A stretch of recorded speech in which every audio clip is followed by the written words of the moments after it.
Hello.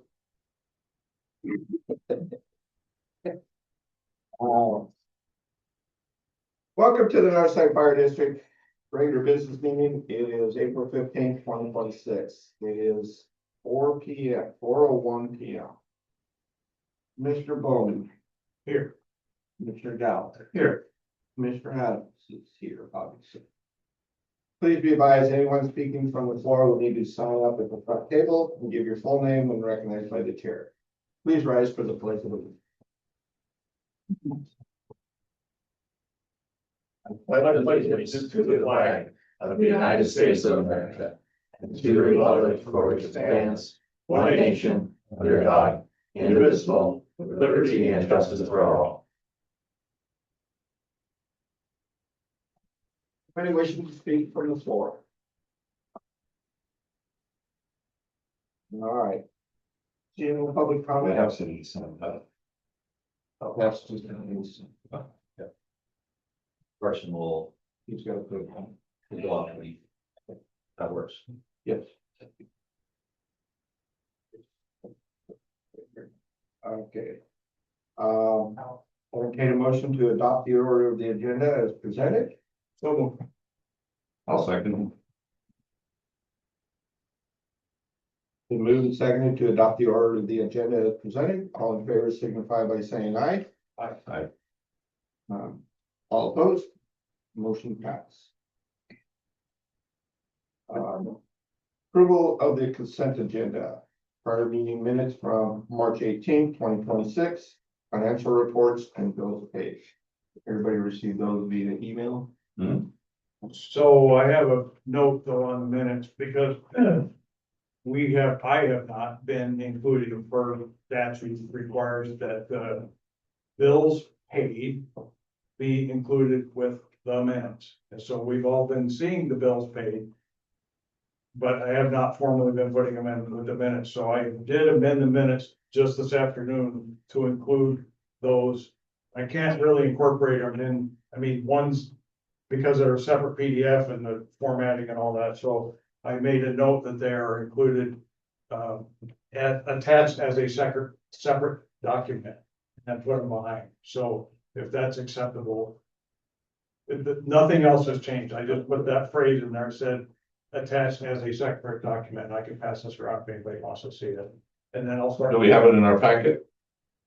No, that's what I'm saying. I just did that today, realizing that this is a thing. Okay. So it's right here as I put it together, if you want to look at it. I mean, that's all I did was add that phrase in there and then put the bills paid that we have, that was in your package. Bills paid were in your package. Okay. They're supposed to be included in the minute. Okay. Do you want to look at them or? I'll believe what you say. Yes. Okay. Any other That's all I have. clarification? I'll entertain a motion to approve the consent agenda. So move. I'll second. Been moved second to approve the consent agenda. All in favor signify by saying aye. Bye. Aye. Opposed? Motion will pass. Public hearing for the revised fiscal year 2026 budget.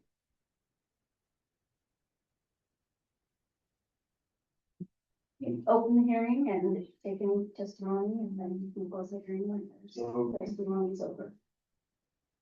Is there anybody wants to speak on the revised fiscal year 2026 budget?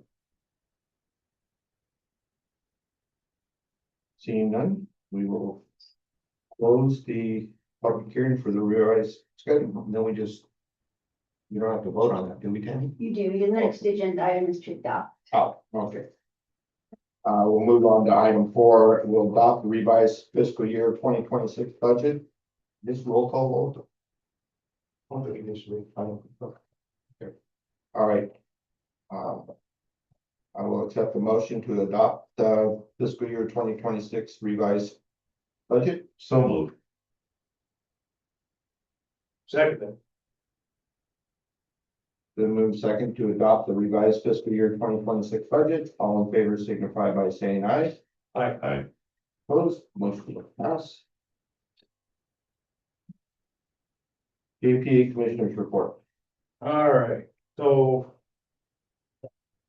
I hadn't been doing this, but I'll start doing it from here on out, is that since I've been going to the JPA meetings to represent Northside, I'll just give an overview of what takes place. The last meeting was the one that all the commissioners from all three boards were invited to, which is according to the bylaws of Sulphur JPA, that has to happen twice a year. And it's just an opportunity for all the board members to give comment if they have it, ask questions if they have them, see what's going on with the board. It's an exchange of information. So, all the members of Sagal and Westside were there. I was the only one from Northside, and Tammy and Chief were both there. And I'll give a brief overview, and if you have questions, I'll try to answer them. My notes are not as good as they probably should have been. So anyway, Commissioner Ken Hunt from Sagal presented an overview. He had gone to the Idaho Fire Commissioners Conference in Coeur d'Alene, and he gave a pretty thorough overview of what he had experienced there. He handed off copies. I just took the copy that he gave, and if anybody wants these, they can have them. They're all online. I already have hard copies and online, but of the Idaho Open Meeting Guide, Idaho Ethics and Government Manual, and a reference guide to all of ICRIM's services. I think, I don't know if ICRIM was involved in this in some manner at the conference, or they had representatives there. Let's see. He gave a pretty thorough PowerPoint presentation on the first of all, PowerPoint presentation, which I can pull up and review if anybody wants, or I can send it out. On all the high points of the conference, and then a very thorough one on the numerous factors to consider in determining if and how to implement a volunteer program if you're going to have one. That presentation covered things like whether volunteers responding to an incident in a different district than where they're employed would be considered a volunteer employee. Well, so for example, if somebody is a firefighter professionally in Kootenai County and they volunteer up here, and they as a volunteer, they go on mutual aid in Kootenai County, that turns into a bit of a debacle within terms of, are they responding as a volunteer or an employee? And it could be a little bit messy. Consideration of pay to stipend or wages to an employee, to a volunteer. Is it per incident, per shift, per hour, or no pay at all? And then address the various ramifications of each of those. The reality, the volunteer is unable to respond from work due to logistics, so they're working in Coeur d'Alene, but they live up here, they can't really respond, that type of thing. And I think, Chief, if I'm not mistaken, you'll hit some of those in your presentation. So, if anybody wants that PDF, I can send, or the PowerPoint, I can send it out. Then Ken went on he gave a brief overview of the various bills that were before the legislature relating to fire districts, organization and funding. One of his handouts discussed the merger of Shoshone Districts 1 and Districts 2 that are now called Silver Valley Fire. Silver Valley Fire and Rescue. And a little bit more about the Star Middleton 208 merger. When he was done, the meeting just went into a broad discussion about the future of the three districts, largely based on, or with an overview of Tim Nowak's report. Discussion regarding the various options for how Northside, Westside, and Sagal can work cooperatively moving forward. And then the floor just opened up and there were comments from everyone, range from current and future makeup of the JPA, whether or not a JOA might be more feasible, if and how volunteers could be incorporated in the future in individual districts or across all three of them, how the outcome of the north side and west side levy vote will affect what options are available, which of course is significant. Anyway, that discussion ranged all over the place, and it was agreed that the boards should reconvene together after the May 19th election. Those are the high points. I don't know if you or Tammy have anything you want to add. That was it. Okay. Good. Any questions? Comments? Complaints? Consideration? Okay. all I have. I guess I would actually have a question. So right now, Northside is in a JOA with Selkirk already. Correct. When you mentioned that they were talking about JPA versus JOA, whether JOA might be a better operating structure. Does so that then apply to Westside and Sagal potentially dissolving their JPA? That was one of the things that came up. I mean, the discussion ranged about every permutation you could imagine of the three districts, really. So, yes, Okay. was that mentioned? Yeah. Okay. Yeah.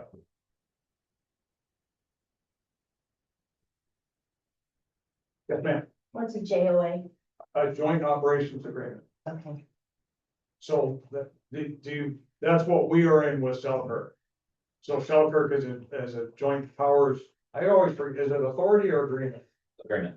Joint powers agreement between Westside and Sagal. And then we are in a JOA with Selkirk. The fundamental difference there, the two fundamental difference there are the employees are in the same group in Selkirk.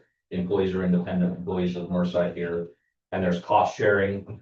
And purchases were made under the JPA, whereas Northside doesn't have that. So everything else is, I don't want to say semantics, but everything else is sharing of resources. If I need this engine to go down to Sagal, I have that authority in the joint operations agreement. I can borrow an engine. I can move a staff person to make sure that all the districts are operating seamlessly, because obviously we have to support each other. So the conversation came up and I threw that grenade in the middle of the room because it has to be talked about. If we're going to talk about mergers, or we're going to talk about bringing Northside in the JPA at some point, the discussion has to be, why are we doing what we're doing? So I threw that out there and said, this is what it would look like if the districts were to pull back, fence off their finances, not share costs, go back into a financial silo, but still share resources. What would that look like? And there's some challenges with that, because there's a lot of back and forth billing, as we saw with the city. But there's also some issues when we borrow a fire engine, then Northside can't pay for the fuel when it's running in Sagal, right? So we've got to run around. I mean, that may seem like a simple thing, but these are all the things that we all of a sudden start figuring out, right? I mean, so yeah, I threw that out there as something to get the commissioners to start thinking about, if we're not going to move forward, then we have to find a place of sustainability. Thanks. Any other questions or comments? Seeing none, we will move on to the chief's report. Couple brief items for you. So call stats, so I'm gonna handle those a little differently if you guys are okay with that. Instead of reading them off here, I'm gonna send those out at the beginning of the month, since that is when the first couple of days of the month, I send those out via email. If you guys want hard copies of the meeting, if you want to ask questions about it, I'm happy to do that. But back in your email, I think it was on the 4th of this month, I sent out the call stats for broken down by station, which reflects district, and then broken down by call type. So if that's working, if it's not, let me know and I can amend how we do that. Impact fees, we recently had a meeting between staff to talk about impact fees and how that information is getting collected from our records management software and from the new national system called Nearest, which is our fire reporting. We again confirmed that we aren't balance billing. We made the decision to not balance bill people that are outside of the district either, looking back on the last couple of years of balance billing. So in other words, just so people understand, we bill somebody $450 for response to a traffic accident where we have to mitigate hazardous materials. If they live inside of our district, we turn it into their insurance company. If their insurance company gives us $200, we just write off the balance and we take the $200. If they lived outside the district or they were a resident of Washington, we had a past practice of getting that $200, and then our cost recovery program would continue to try to get those people to pay that out of pocket. And it's uncollectible. We're not going down that road. And over the last couple of years, I think the cost recovery was less than or around $3,000 for balance billing. So in the grand scheme of things, it just doesn't work to squeeze there. Plus, I think that puts us in a potentially bad situation with public perception. The other thing that we have not been doing, but we confirmed that we are going to continue on this track, even though fire recovery said that we can bill for incidents where we don't take action. So if we show up on a traffic accident, it's a non-injury, there's no hazards, we get back in the engine and we drive home. fire recovery has informed us that, well, you could still bill for those. And I don't feel that that was the true intent of the program. I don't feel that that was the intent of the agreement you guys signed, nor do I feel it's the right thing to do. So the point of that program is obviously to reimburse us for extensive incidents or for materials used. So and in the future, since now Northside is doing that, you'll start seeing some reports coming out along with the chief's report. I'll try to include them at the beginning of the month with the stats, but they may not be ready that early. But you'll start seeing what's being collected, so you can start seeing that that's a beneficial program. For those that weren't aware, I was invited to a commissioner chat with County Commissioner Asia Williams. Commissioner Bowman, Fire Commissioner Bowman also joined me. We didn't really talk about the levy. We just talked about the state of fire protection and the fire districts in the county. And I think it was a good conversation. Asia has a really good way of having some of those back pocket questions to get the conversation going. And then it just ended up being us talking for an hour. So that recording is floating out there. I don't have the link at my fingertips, but certainly if you want that, I can dig it up and send it out to anybody. Our frontline engine that's here, engine 1231 is out of service. It needed some brake work. We sent it into the shop, and of course, you having the background, as soon as you tear apart something, you find more things. So that is going to be an extensive bill. And right now, the project is on hold because of parts availability. So when we start talking about fleet and sustainability of our fire district and service to the public, and what it means to have 25-year-old fire engines, these are the things, this is where it hurts, is we sometimes have to sit around and wait for parts. They aren't exactly always available. So impact fees, that project is still ongoing. I do see some work products from the consultant. I'm sure the commissioners see the check going to the consultant. We'll tell you that information from the entities around here are coming in really slow. So we are probably a little bit behind the curve, but former Commissioner Roof is still chairing that committee and communicating with people, sending them occasional updates, emails, because we want to keep these folks engaged. We don't want to turn around and only have 2 or 3 people on a committee and then be in a situation again. And then last but not least, I believe somebody in the public had asked last meeting about the Haas Safety Cloud notification system that is in the engine. That is in all the frontline rigs. It is operational. I've been on the dashboard to make sure that it is working. Unfortunately, our frontline engine's gone, so it's not working right now. But interestingly enough, when I was on my way to Texas, I came across a traffic accident in rural Montana, and I threw on my lights, took a lane, got out, helped the gentleman out of his car. He had rolled in the freeway, and a couple people came by, and a lady in a brand new Jeep stopped and said, "Hey, do you need any help? I've got a kid in the back." And I said, "No, I'm good, off-duty fire." I said, "But I have a question for you. Did your thing on your dash light up?" And she goes, "I got emergency vehicle notification on my GPS." So it works. But that's the only place that I've truth tested it, was out in Montana. So anyway, I'd like to introduce volunteer firefighter Carson Brenthal. He has a couple things he'd like to share. All right with you, I'll yield some of my time under chief's report. Okay. Good evening, everybody. My name is Carson Brown. I've been a volunteer here at Northside for 3 years now. This late winter, I was approached by our assistant training officer, Lucas Bloxham, and he had found a Fire One Academy. And the Fire One Academy is a qualification that I still need and hopes to get hired here one day.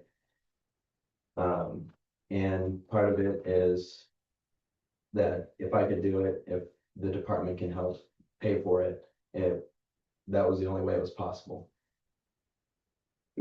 And so I would like to thank the taxpayers in the district very sincerely for helping me put me through this. It wouldn't be possible without them. The Worley Fire Academy has a rock star cadre. Each of the cadre, six of them, have over 30 years of experience in big city departments: Los Angeles, San Diego, Sacramento, and Seattle.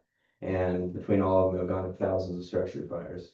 And it's an incredible resource to have, and imparting the knowledge and wisdom that they have onto us. And they have a very high standard. For the IFSAC, for the state, for our testing, it's 70%. They want us at 80%. They want us squared away every single day, boots polished, belt polished, attention to detail, because there is no small details. Everything matters. They instill a sense of pride in our work that I feel by the end of this academy that I will be fully prepared and just even better to protect this community that I care about, that I grew up in. And again, thank you for your time. Thank you.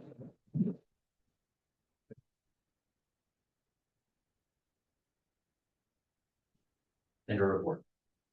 Okay, Chief. Thank you, Carson.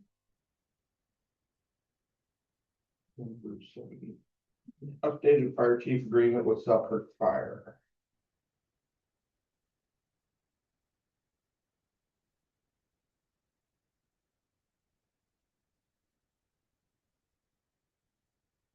So just a history on that, in March, all three boards approved a wage increase for Chief Armstrong.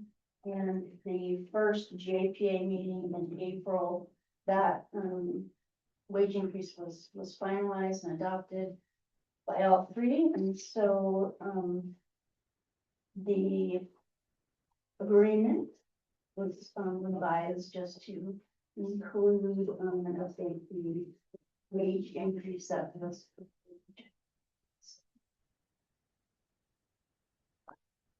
Any comments, questions? I'm not.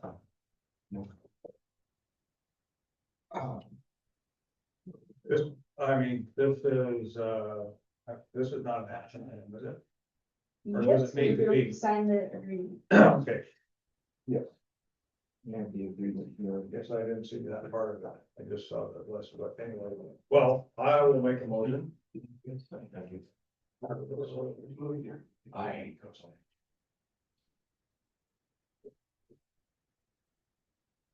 Only because I just don't see it. Oh, That's Dave, why. I'm sorry, Dave, what are you looking for?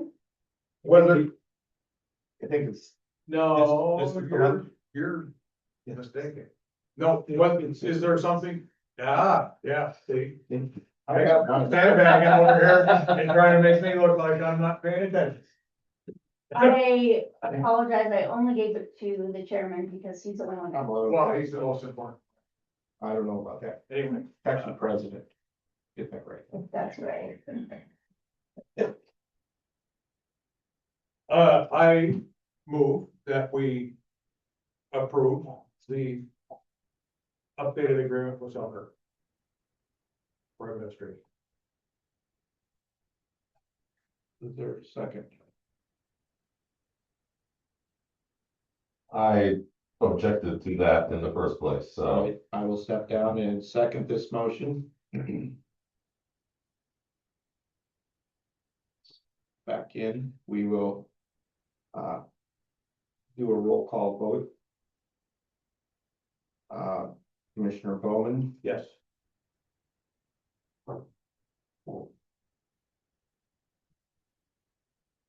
Commissioner Gallard, No. Commissioner Adams is a yes.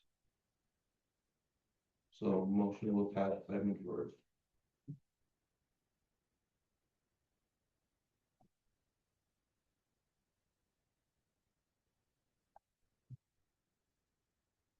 All right. I'll be here all over. I'm gonna take you out of that chair. Some oil. I'm sorry.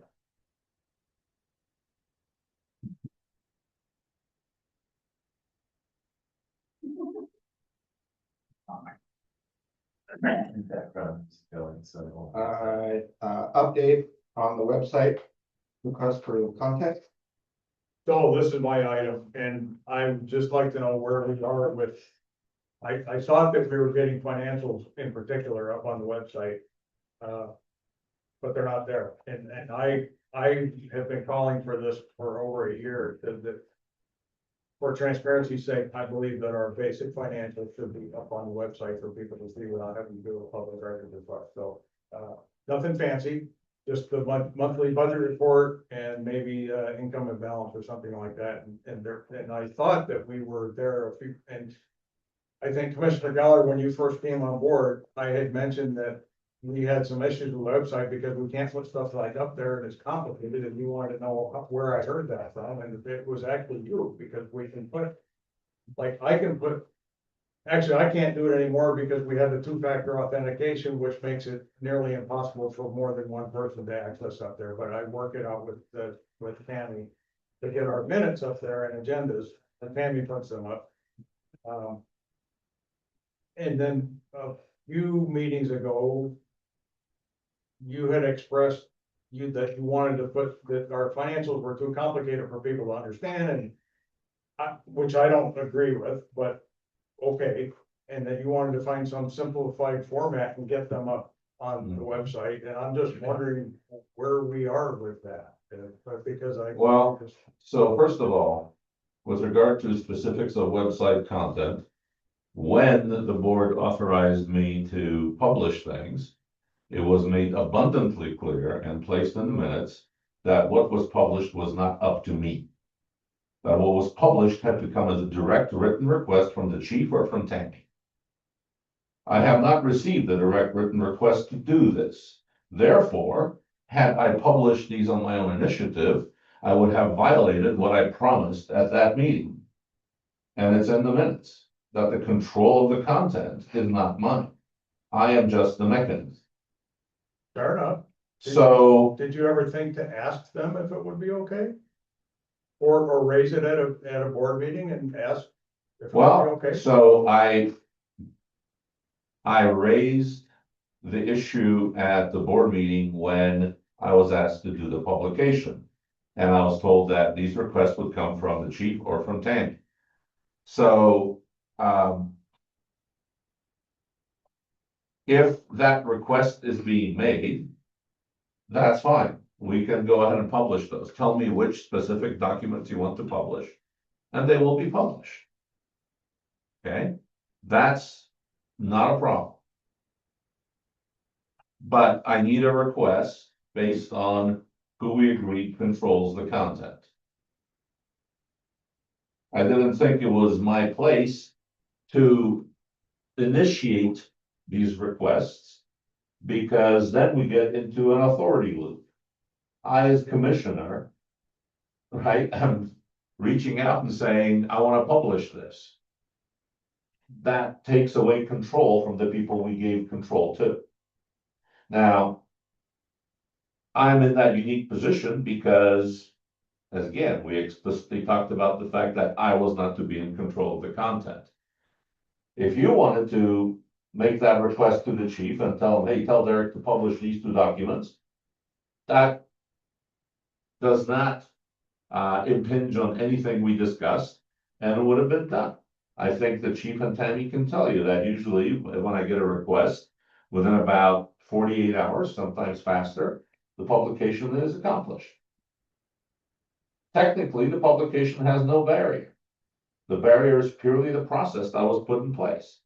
Now, again, if we want to change that kind of cast iron discussion about who controls the content, because you said you're only comfortable with me administering the website if the content was controlled by the chief or Tammy without my influence or input, then that's fine. Then we can, start looking at, okay, what else can possibly go on the website?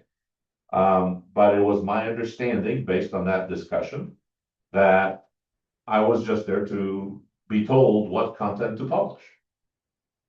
Well, So I got something. well, let me just throw something out here. I think that's a rather obtuse interpretation of the discussions that happened, but there's no law against being obtuse. I would think that you, as the treasurer, who came onto this board accusing us of not being transparent, and we have all, you and I both have said we'd like to see the financials up there. You are the only one with the ability to do it. I would have thought in a collaborative effort, you might have, if this was a problem, no one is trying to obstruct. And when the discussion came about content on the website, it was along the lines of you not having editorial permissions or whatever, that those should be admin or the board. So, but we don't have to beat this to death. You've made your point. Actually, now we do, because you just called me obtuse in a public I meeting. did not call you anything. Yes, you I did. said- You said, I said Hold your on. interpretation of the discussion was a little obtuse. I did not call you anything. Okay, let's keep it civil. We are in a public meeting. well, then a public meeting should have standards of professionalism with regard to communication. And just because I am trying to be as compliant as possible with the discussions we've had, does not deserve me being disrespected. Not under any professional organizational umbrella. I expressed my opinion that your interpretation was a little obtuse. If you're, well, you can disagree and we can just be done. So first of all, I do disagree. Second, all right.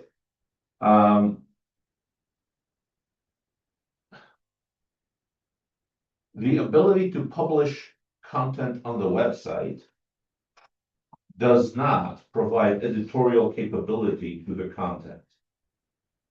As an example, if I receive a PDF from Tammy for publication, the mechanism of publication does not allow me to, or in fact, make it in any way part of the process to edit the PDF. Okay, a PDF So file. stipulated. Same thing. Well, I agree.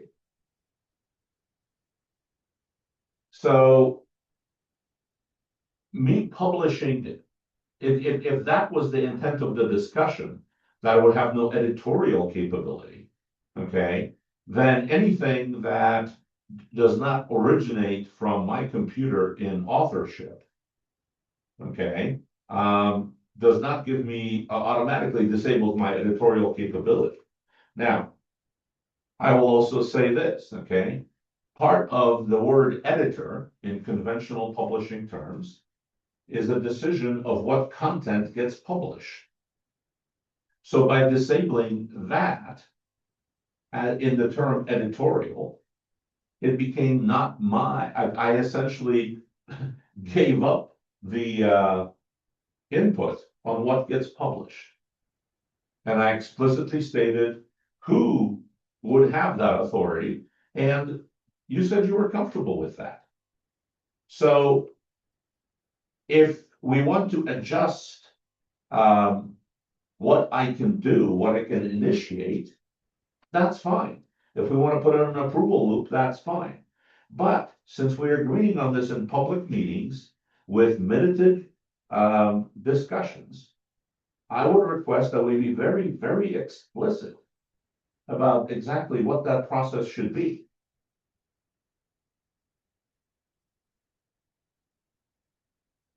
Anything else, Dave? No, I thought we already had the next one. I got a couple quick things. Yeah.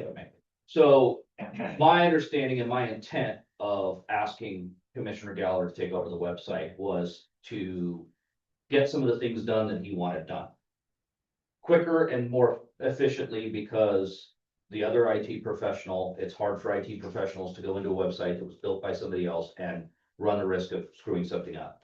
I've had a series of conversations, a meeting with Commissioner Galler, where we all agreed that we wanted to put the financials forward facing. What I was concerned about is if I said something to Commissioner Galler that maybe he didn't want on the website, but I said, will you please put this up for fire sign-offs or whatever, that he would not say, well, I don't really think you should put that up there, right? That puts me in an awkward spot asking my boss to do something. But never once did I expect him to run past me what he wanted to put on the website. What I would like to see is whatever, we've given him some data sets, whatever product that is that we were gonna build, whether it's a burn rate, flow chart, whatever, I'd like to get something very simple out there so that people see broke, right? Money broke. Then we can put up our financials. Yeah, I agree. Somebody that has not been familiar with a P&L is probably gonna read a P&L and get lost. I get it, but we could also put that up there. We could also put up the spreadsheet for our budget. So my intent was never to take back that authority, and I guess if that conversation happened, that's what I would like to see. I would like to see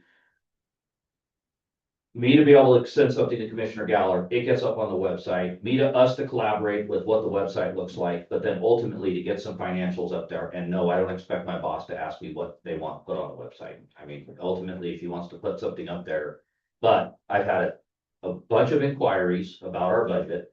Every time I send somebody the specifics on the budget and what the levy would do, people are going, oh, I thought you guys were funneling all this money to, whatever. I was like, no, this is it. This is, so I think there's a needed forward facing financials because people aren't coming to this meeting. People aren't sharing the truth on social media, so they have to go somewhere and see the truth. So that was my intention for it, and sorry that I wasn't as clear as I wanted to be, but that's what I would like to see the board move on, is that the chief have authority on the website of posting things, but that he's the ultimate, Derek has. the ultimate guy for. And that's where I thought we were already there. Well, there was a very clearly stated objection.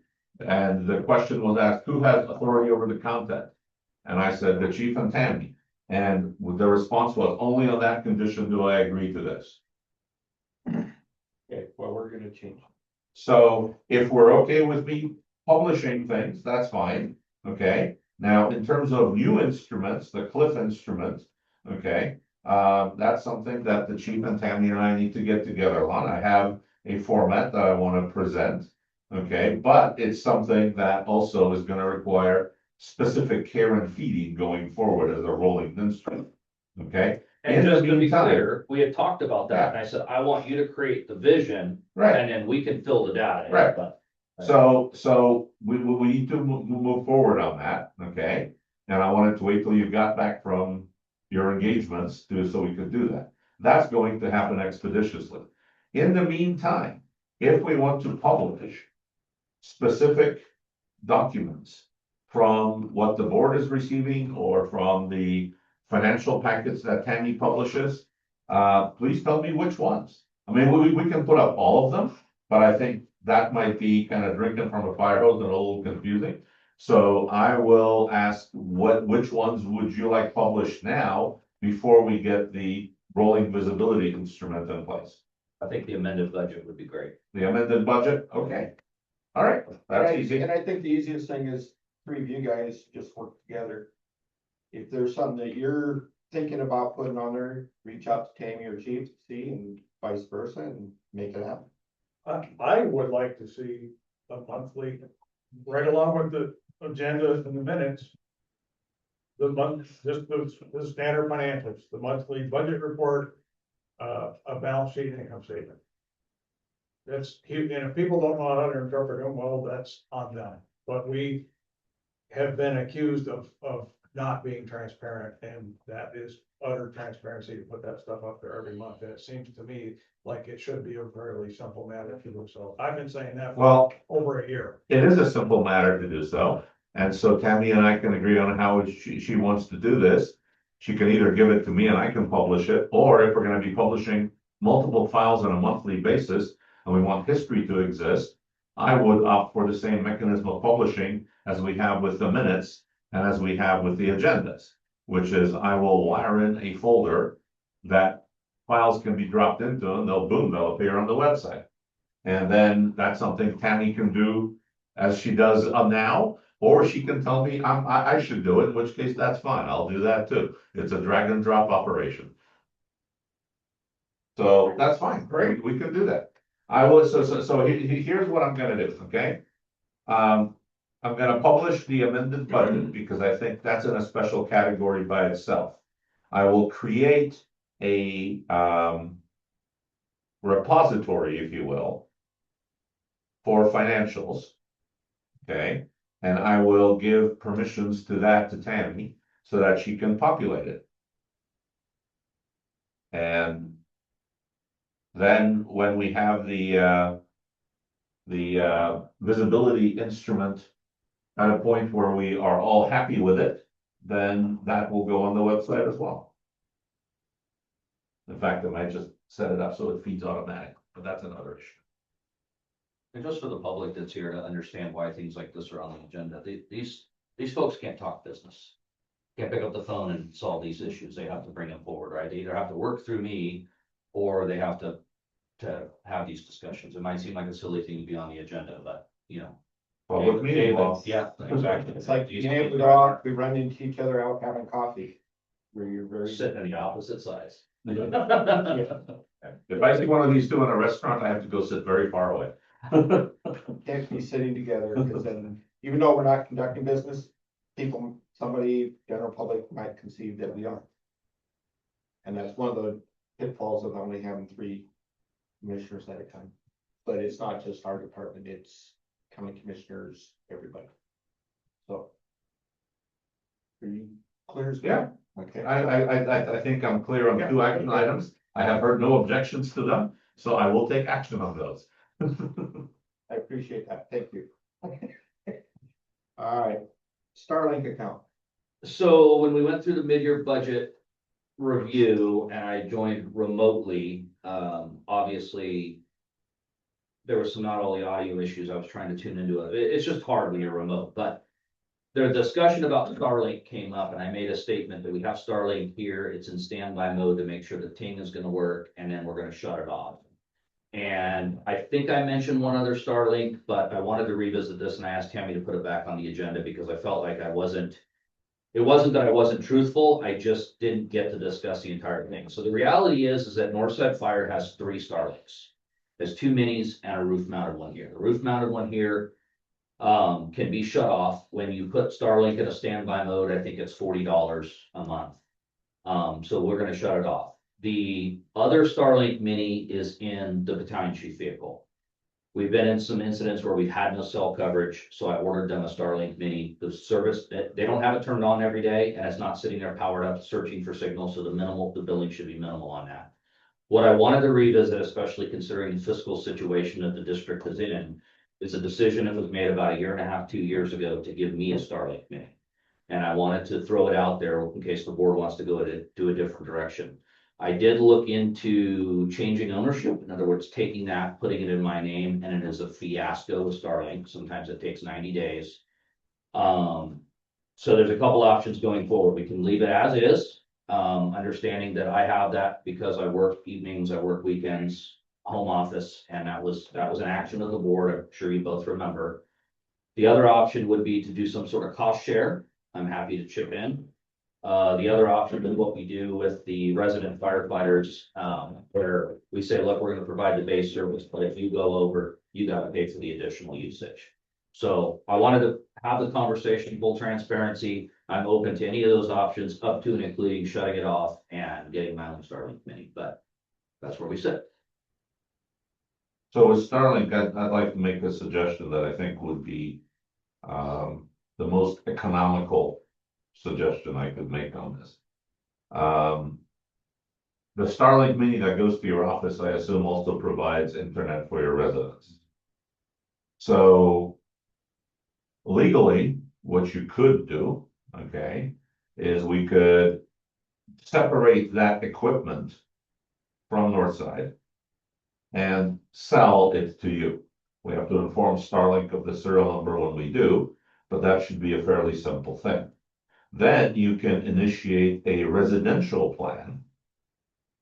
And the reason I'm bringing that up is a residential plan, you have an unlimited option. Okay, so in that situation, it doesn't matter how much you burn. It's all covered. Okay. That would fulfill your home requirements. You know, at that point, your office usage, unless, you know, you're not really using internet at home for anything, your office usage will be microscopic compared to the overall usage on that unit. Most months there is an overage. Internet usage at home is pretty microscopic, unless it's work related. Wife's really not on the computer. What I talked about change of ownership, that's the process I talked about. I'm probably not gonna go through that. Okay. If the board doesn't want to provide it anymore, I'll work on getting my own, but the problem is now we bought the Starlink mini that's just gonna sit. So I know it's confusing to say, well, I'll chip in half and every month I'm writing a check for half. I'm throwing this out there as an offer. I'm trying to do my part, but informing Starlink and getting it moved, and that'll turn into a boondoggle, I think. So, but it felt like something that we needed to rediscuss, so. Whatever you guys decide. I'll just say, in my opinion, given the hours that you put in outside of what most people would consider to be normal working hours, and how much of that's spent on the computer doing business, that we just let it ride as it is. Then I'll give you the details. I think it's more than reasonable.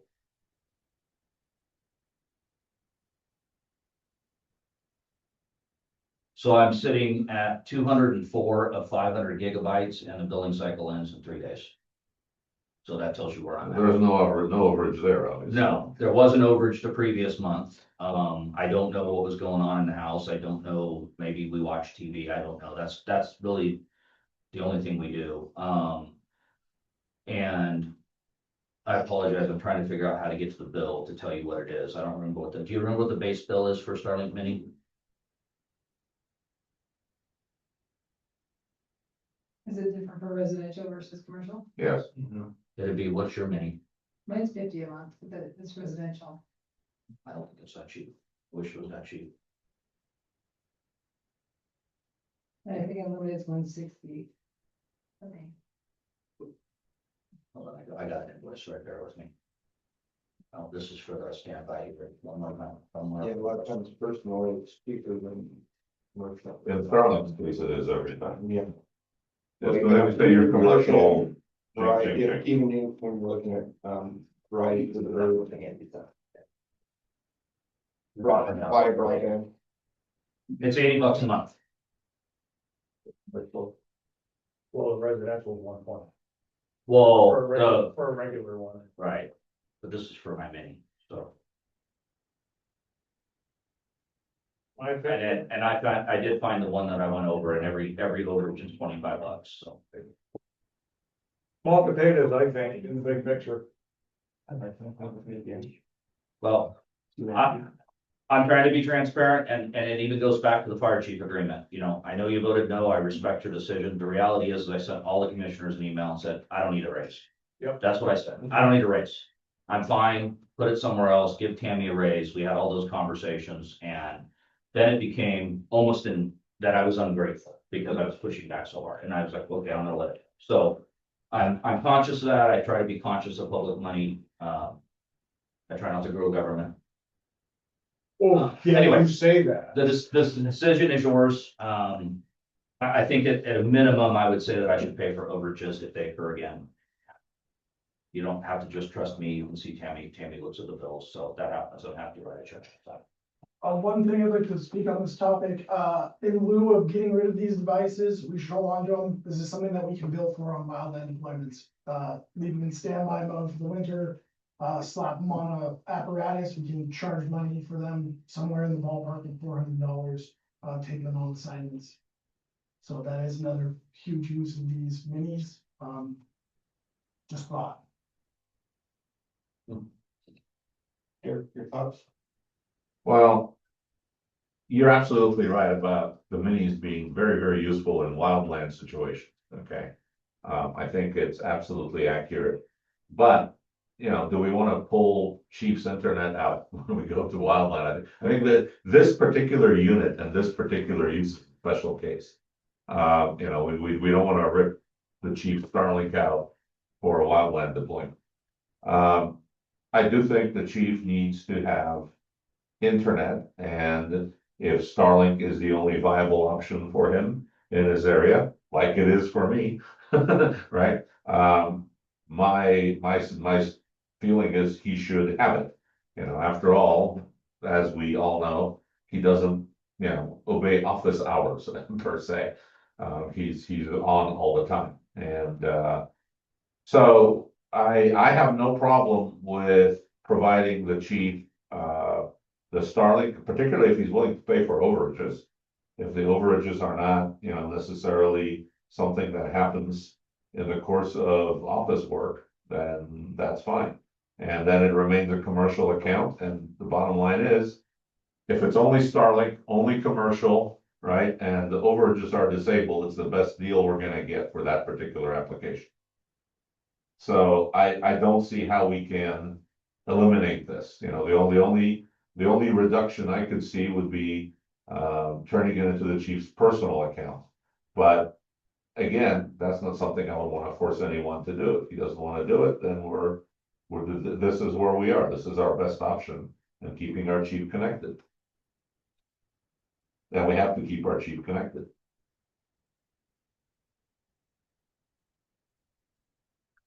So if you want, yeah, I mean, if you want to make a motion, and then we can always talk about it in the next budget too, see where we're at, see how things are looking. I'll move that we continue with the Starlink with the mini Starlink for the chief. I mean, do we even need a motion to continue? Let's- I don't even know Let's- if you want to give me direction to pay for let- it or just. We'll go with Derek's motion to continue with the start of the meeting for the chief.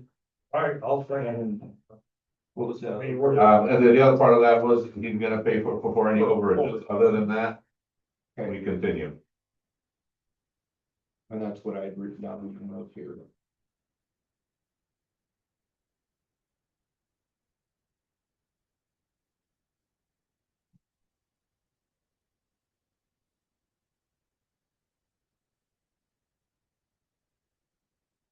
You seconded that, Dave? I did.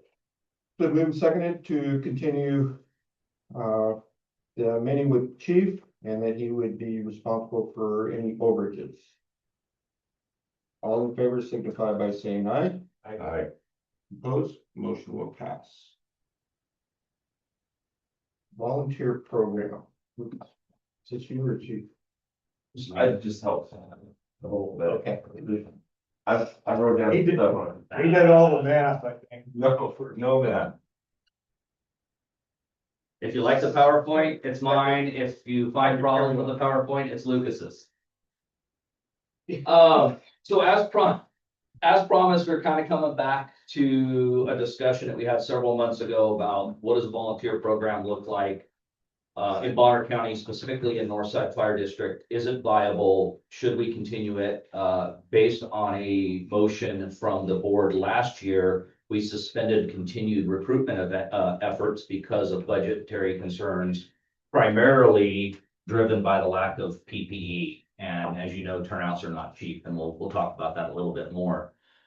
So I reached out to the commissioners, made sure they were okay to put this off one more month because I wanted to do a deep dive into the actual program. And when you look at a program, there's a lot of fire chiefs that will sit there and tell you, well, I have 60 people on my roster. But when you peel back the onion, 25 of them are lifetime members.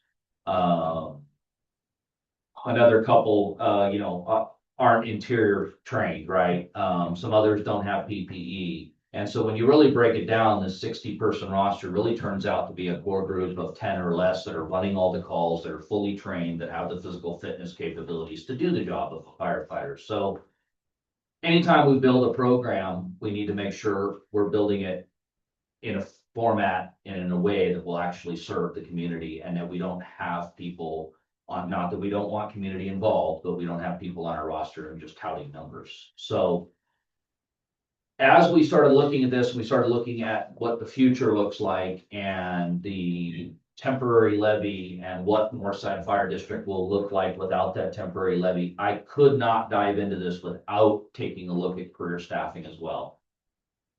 And you have to look at career staffing because at some point you're going to ask the question, what is a volunteer program doing? Is it to train our full-time staff, or is it to serve the community? Is it a full force multiplier?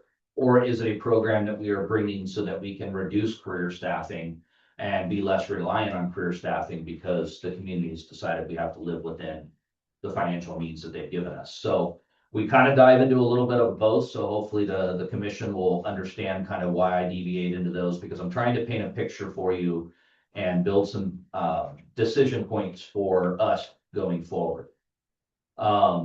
I also hope that my presentation will be a little bit more detailed when we start talking about our volunteer program, or whether it's a success or not a success, right? Ultimately, the commissioners have to tell me how they measure success. I know my last presentation, it kind of came off as I was anti-volunteer, and I'm not. My message to the commissioners last time was, a volunteer program isn't gonna solve your problems, and that's really it, and I still stand by that. But I also see the value in the volunteer program, and I also understand that Northside Fire may have no other choice but to have volunteer hours in the future. And so they're going to have to make a decision, or we are collectively gonna have to make a decision.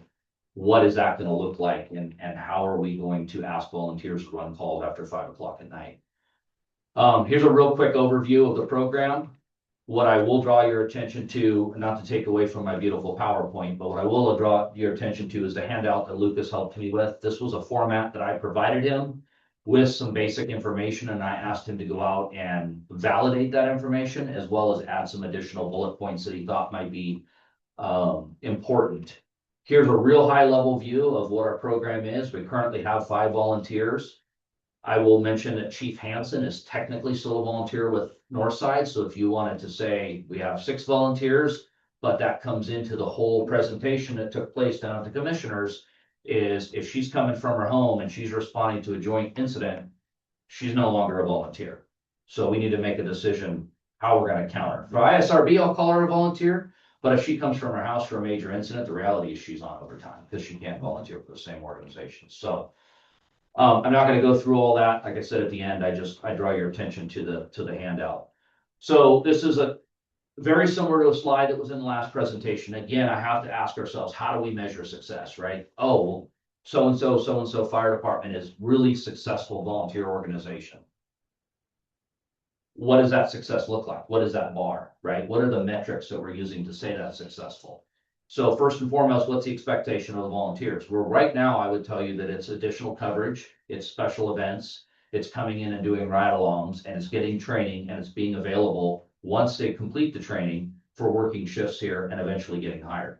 So if we're gonna change or enhance the volunteer program, we're gonna have to change that expectation to, well, our expectation is that you run calls after 5 o'clock when the paid staff go home. So we need to have those conversations. I've talked a lot about the ratio. If those of you that have read Tim Nowak's report, I believe he uses the 1-to-3 ratio. The reality is that is a 1-to-5 ratio. So for every 5 volunteers, you can count on 1 showing up for a call. That's the reality. I know people still go back to the 1-to-3, but there are a lot of studies out there that have looked at rosters of active people again, right? ISRB is actually looking at that now a lot more closely. They're saying, that's great, chief, give me a roster with 20 people, but I'm gonna go pull your fire reports and I'm gonna see how many people show up on your fires. And if you don't have 20 people showing up in your fires, you're not gonna get credit for that. Cheers. One of the things we will have to talk about is training. If the push is gonna be, we'll get as many volunteers as we can, get them through the door because we need them to run calls, the reality is we're gonna have to lower our standards. Now, the good news is there's no law in Idaho, but the problem is there is standards. And so just like with ISRB, if I bring Bob through the front door and I give him 8 hours of training, I put him on a fire engine and I tell him after 5 o'clock, you have to run a call and this district's yours. And he goes out there and something happens. The first book that the lawyers and the attorneys and the liability insurance is going to crack is going to be NFPA. How do you meet NFPA requirements? And you'll say, well, NFPA is not a law. No, it's not, but it's a standard you're held to. And I'm not saying this, trust me, because I'm the fire chief, and I'm saying this to scare you. I will remind you that I went through this with the fire engine rollover.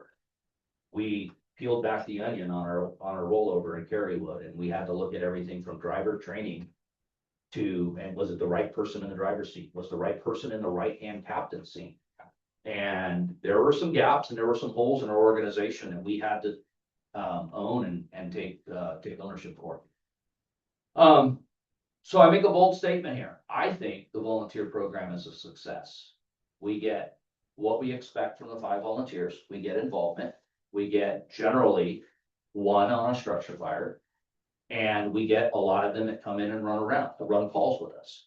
No offense to any of the volunteers that were here or the people that came from the volunteer ranks, but the number of people that are running in from home to come and help us mitigate an incident are just not occurring at the highest rate that you would like to think they are. One of our most active volunteers brings a water tender. That's a huge need. But the reality is by the time that water tender shows up, the fire is out. The patient is cut out of the car. The incident is mitigated. Why? Not only paid staff, but mutual aid that has come in. So you'll see when I start talking about keeping people engaged, this is a conversation we have to have about getting our volunteers. So everything that I try to do, I do to community expectations. I stood up as a young fire chief once and I said, NFPA 1710 is junk. And I thought my city council was gonna look at me like, what? Your predecessors all sat there and pounded on the table and said, we have to meet NFPA. And I said, the reality is that the majority of departments can't meet NFPA. There's things that we should look at. We should try to achieve, or we should try to look at for ideas to be better. But the reality is that most fire departments cannot meet NFPA. And the reality is we have to meet our community expectations. And I was building on this to get a second engine in service because we were building a ton of commercial. And what I said is, let's take NFPA, let's throw it off the table, and let's figure out what we would need to respond to a structure fire. And that's where we started building the actions that we would be doing on a scene of a commercial structure fire. And obviously 2 engines showing up in under 8 minutes is huge for ISO and ISRB. It's also huge for NFPA, but specifically there we had sprinkled buildings. So when you have 1 engine show up, they go into fire attack mode. The second engine goes into plugging into the hydrant system or the sprinkler system. And so that's where I started building. So everything I've done in my career has been, what are we looking at for community expectations? I see all kinds of stuff out on social media, and I know it's social media land and probably most of it should be ignored, but I take most of that stuff personally. So 901 people called 911 for our services in 2025. Some of the comments we see on Facebook about the fire department not existing, everything from not existing to stop chasing ambulances. The reality is that those 901 people expected us to be there 60 seconds flat and to show up and jump off that fire engine and be brain surgeons. So it's really hard in this area to understand community expectations. I'll take you back to 2024 when we did the community survey results. In there was a ton of support for us. Yes, you guys should keep going to EMS calls. Yes, you should do this. Yes, you should staff this ambulance station. Yes, we want 3 people on a fire engine. Granted, the survey wasn't scientific and could be argued that it was leading, but you have to, when people have no knowledge of the subject matter, you have to give them options. And so we took that, we ran with the first levy and said, well, this is what our community wants. We had 60-something responses, 80% favorable, 90% have had contact with the fire department and had favorable contact with the fire department. We felt like we were in a good place with the community. And then, of course, the levy discussion happened. And then we started realizing that not everybody loves us. Really going to need a lot from the board, obviously, over the next few months, depending on what happens with the levy. Ultimately, the board is going to have to provide leaders' intent. They're going to have to give us an idea on what they expect from the volunteer program and how that relates to the paid staff. I would also recommend in the near future and probably post levy, sit down a workshop with your firefighters. And it can be a workshop with your firefighters. And I'm happy to not be present if conversations need to take place without me in the room. But I really feel that there needs to be some close communication with your firefighters as we head into an unknown right now. I am doing the best I can to lead in an absolute messed up situation where we have no idea what's going on with the fire service and we are failing. Yes, sir. So I understand that, social media is very active and that it's sometimes hard not to take the comments on social media personally. However, I would just say, coming from the IT and corporate world and marketing world, I would just say social media is a swamp of opinions. It is less than helpful in many situations. And I would encourage us to look at what the community really wants. And this is where, maybe a survey, right, should be given much more weight than comments like the one we saw on social media. I mean, on social media, anybody can post anything at any time. There's no control, right? No filter. And people try to post things for several reasons, one of which is clickbait. They just want to get clicked on, right? So they'll post controversial stuff that is not designed even by them to be of any guidance to us. I would just recommend that we kind of turn down the volume on the social media posts. Because I don't think it's gonna take us down any productive avenues. And that's good to hear, because I weighed heavily on the survey that we put out, even though the numbers were low. But I recognize the weaknesses and the skewed data that was in that, based on the fact that if someone is already a supporter of you, they're gonna most likely follow you on Facebook and click on your survey. The people that, some of the comments that we see, and I'm not in a bad place because of social media. The first levy effort was a lot harder on me, and I think the troops. I think this time it's a little bit. We're finding a little more humor in it, especially when, it's just some of the ideas that are out there.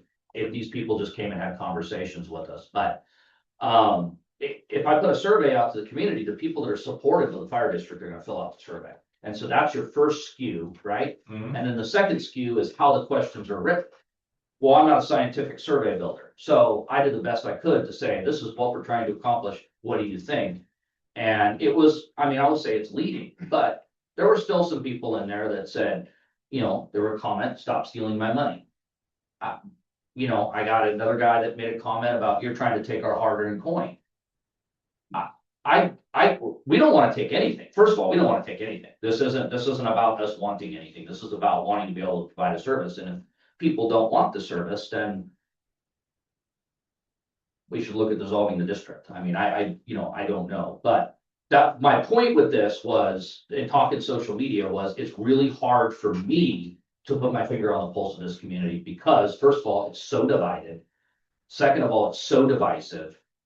And third, I can't get people engaged. When I have a town hall and 5 people show up, or I have an open house, 5 people show up, that's a new dynamic for me.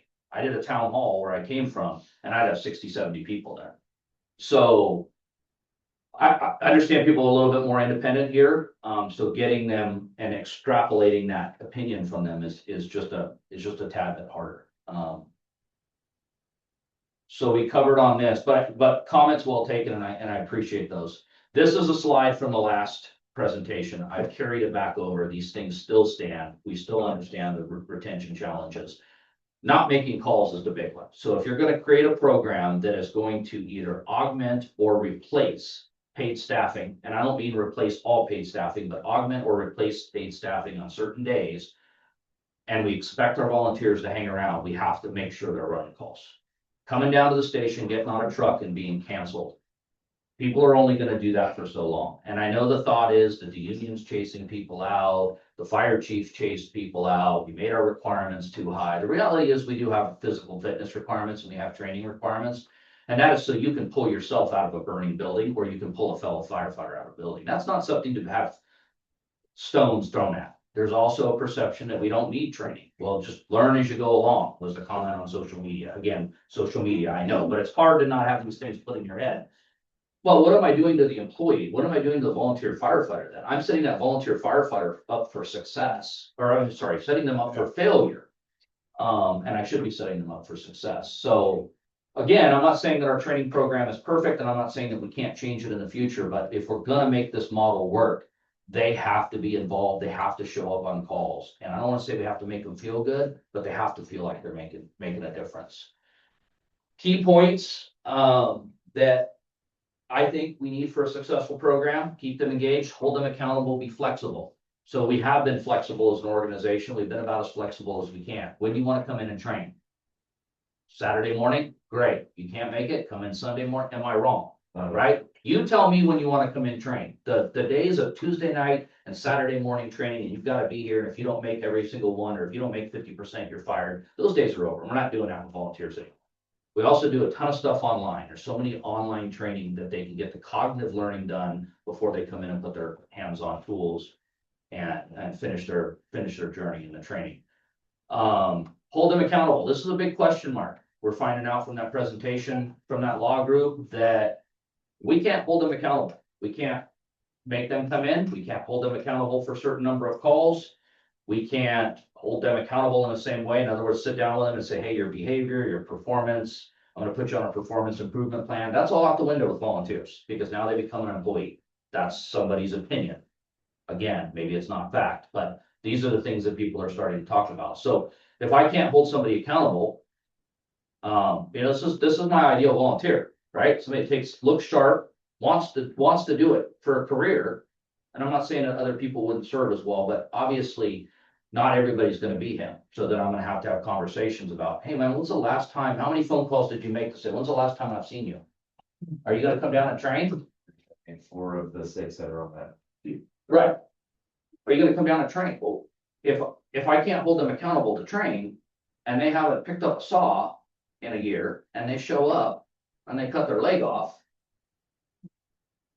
You know, you won't have to worry about approving a new contract, because I'll get fired. Enough of that, I'm beating that to death. The next couple slides are just ideas for you, because again, I'm trying to figure out what are we doing with the volunteer firefighter program, and in my mind, it has to fit into whatever the future is in the organization. If the temporary levy passes, we can take a deep breath, we can refocus our efforts, we can build this thing in a fashion that we can support. It doesn't have to be an overnight, and it doesn't have to be haphazard.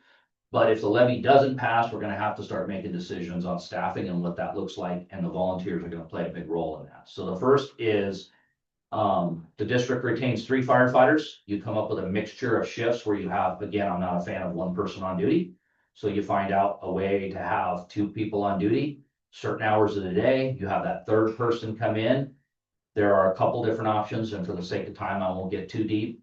But then you're looking at evening staffing, right? This is kind of how the fire department started going career. Let's hire some people during the day, volunteers will cover at night. We ended up where we're at now because the volunteers weren't covering at night. So if we're gonna walk this back, we need to make sure that the foundation of what we build that on is solid. The next one is keeping one firefighter on a 4896. And when I talk about leadership and fire chief things in here, I want staff and the commissioners to know this doesn't mean that I have a vision of me stepping away from this organization, but I have a vision of a fire chief probably giving you more than what I can running 3 districts. If you look at the other volunteer fire departments around here, the fire chiefs are on duty 24/7. And they are there to make sure that the engine gets out, that the people, that they have a duty rotation, that there's an on-call rotation, that resources are coordinated, not necessarily operationally as much as everything that goes on in the firehouse to make sure that engines roll out the doors. And then you could have volunteers come in overnight, you could have them cover at night. The reality is, and the reason that they're on there for night is we all know that you're not gonna get volunteer response during the day. You might, it's just gonna be much lower. The other options out there is you could run, if you can make it work in the budget, and I think it's gonna be a struggle to keep 4 firefighters on duty. But if you can keep 4 employees, you could run 2 shifts on a 4896 and then run a volunteer on duty program. Or you could rely on mutual aid, or you could contract out for those other 2 days. You could simply reach out to one of your partners and say, on green shift, will you run our calls in our district? A little hard to manage. I would be less inclined. This is a great staffing model to keep the right number of firefighters on an engine and to keep your paid staff engaged in here, because you have to start thinking about volunteer or paid staff turnover. But I would be really concerned about that shift that's volunteer only, because there are gonna be anomalies. There are gonna be Saturdays, there's gonna be Sundays, there's gonna be times where that 1-to-5 ratio doesn't work. I'll try to start speeding it up here. I apologize, but this is a really important topic. We need to create a shift schedule where volunteers can make calls. Again, I'm gonna go back to that. That is what is going to make people leave. It's not that we're mean. It's not that we're driving them out the door. It is that they are gonna get tired waking up at 2 o'clock in the morning to come down to the station to have not contributed at all. Any kind of model where we look at volunteers on duty, hey, Carson, we want you to come in and work at 24. The question has to be asked, do we have to pay them? Is there compensation? And there are both sides of the discussion. I've seen where they say, no, you can't pay them because then they are an employee. And then I've seen other people come out and say, you have to pay them. And I believe former Commissioner Ruth did a really deep dive into this, and there are some stuff in FLSA that actually affects this. And unfortunately for us, I think there's even state and federal regulations that start conflicting each other a little bit when you start looking into some of this. So I think you kind of gotta do your best to navigate it. It's a minefield. Hope it never hope it never turns sour on you. You know, you change the schedule of paid staff, we're gonna have to look at, you know, what that compensation looks like, maybe the career staff. We already had a career staff member leave because the future is unknown here. And, you know, they didn't want to hang out and be left in the wind in 6 months. Neighboring agency standpoint, gonna have to have big conversations. I think you have, you know somebody pretty well with Selkirk. Probably got an in over there. Selkirk is gonna stand and support Northside, whatever we can do, but long-term is Selkirk gonna run up here across the bridge, or come over from Westside and run all the calls when the volunteers scratch? At some point, there's gonna have to be a conversation. Mutual aid has to be mutual. And that's the last bullet point on that slide, was what's gonna happen to your mutual automatic aid.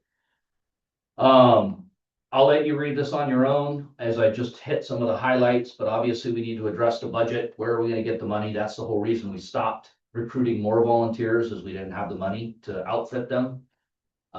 We need to determine a number. If you're gonna go back to volunteer only hours, even if you're gonna go back to one person on an engine, you're gonna have to have those volunteers coming in to help. And so my recommendation is we go to a total of 20, which is 15 additional. We have to start talking about driver operator training. We have to start talking about minimum level of training. And then we'll have to start talking about leadership decision. If you're gonna go back to those night volunteer only, you're gonna have to start looking at a duty officer, whether that duty officer works under the current fire chief you have, or whether you get another fire chief, or you find a volunteer fire chief. Somebody's gonna have to be on duty 24/7 to make sure that the engine rolls. Or if the engine doesn't roll, they can call for mutual aid, or they can call for help from other areas. You know, I'm, believe it or not, I would like to say that I'm friends, close colleagues with a couple of the volunteer chiefs here, and those poor guys are 24/7. Just 24/7, 2 o'clock in the morning, they're responding out. I'm not gonna use names, but both chiefs to the east and west of us, I communicate with on a regular basis. The good news is you have a fleet that we can start putting volunteers in, right? Because we're not gonna put a brand new volunteer in a heavy 40,000-pound truck and send them down the road, right? So obviously, we're gonna start them out in something, if there's a medical aid in the north side of the north part of the district, we have a fleet. We have the brush truck here, the brush truck in Samuels. We were gonna surplus the brush truck in Samuels because it doesn't really have a purpose in our fleet, until I started looking at this and looking at the program and creating a vision for the future. I decided to pull back from bringing that up to you. Apparently, there we go. Unanswered questions, obviously budget, can we require attendance? We need to go through that. Stipends, I kind of touched on that, training requirements, physical fitness, you know, other volunteer agencies are having to look at that. You're not gonna get folks coming through the door, and I'm sorry, there's a lot of volunteers in this county that are over 60 years old, and there's nothing, I'm not trying to be ageist or talk about that, but the reality is a young buck like this can do a lot more than I can do, and I'm 48, so I can just see what age is already doing to me. So, I'm offended. you can probably speak to it, right? Without, so. Yeah. And then the big question here at the end is, if we flip the switch on this, how many Northside volunteers right now are ready to run a call by themselves, right? Put them in a fire engine, go mitigate this incident. Mrs. Smith has called 911. Decision-making, command presence, training and experience, understanding what they're looking at, understanding what resources are available for them to call. The reality is that if this fails, and if we have to go back to this, we have probably 6 months to figure out how to get volunteers trained at that level. And I'm not gonna say company officer level, but there's a lot of that stuff that is a lot of decision-making out there. Some thoughts that I have in closing: if the temporary levy passes, I think we still need to act. We still need to make a determination on if we are going to re-engage with the volunteer program. We have some people right now in the wings that would like to be volunteers here. I don't have the PPE for them. And the reality is I've got people that are volunteers that have expired PPE, so I have to keep them out of the IDLH. I can't let them go into an IDLH environment, in immediate dangerous to life and health. So a burning structure. We have more time to plan, yes, and we can explore alternative funding. I still think that the wildland program is an untapped resource. If you've been following it all, what Selkirk is doing, we are turning up the volume on our wildland program this year. We are hiring big. And we're using some of the revenue we got last year to front load the new program in an effort to, in 2 years, I want to see a revenue stream of over $450,000 coming into Selkirk from wildland deployments. And I understand that's controversial. I understand people don't understand why we send rigs out, who we're sending out.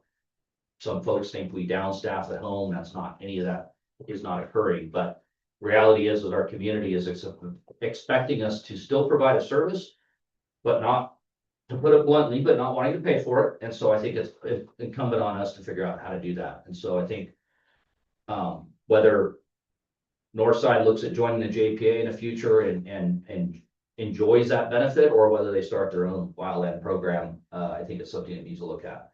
And if the levy does not pass again, right, I had a big meeting in, I think it was November or October, when I yelled fire in a theater, and everybody remembers that meeting. But you know, we have a sense of urgency. We have some relief now. We sold some real property. We sold some rigs, got another engine still up for sale, but the reality is we're still facing an issue. So I think a 6-month window needs to be placed on it. I think we need to start looking at what the role of volunteers are going to be, based on the staffing. And of course, we'll do a lot deeper dive into staffing and resources and all of that.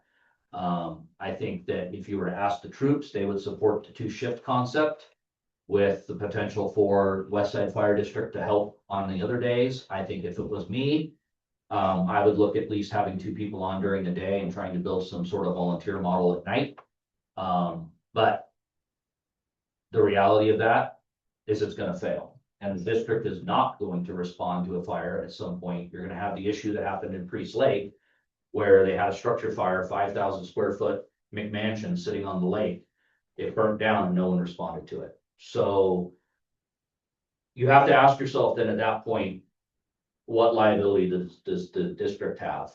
What liability does the fire chief have? What liability are we exposing ourselves to if we can't respond? So I know it's probably a little different than what you expected. I'll let Captain Bloxham talk a little bit about his handout if you would like to, not to throw you under the bus. I'm good at doing that to people, by the way, maybe I'm talking a meeting.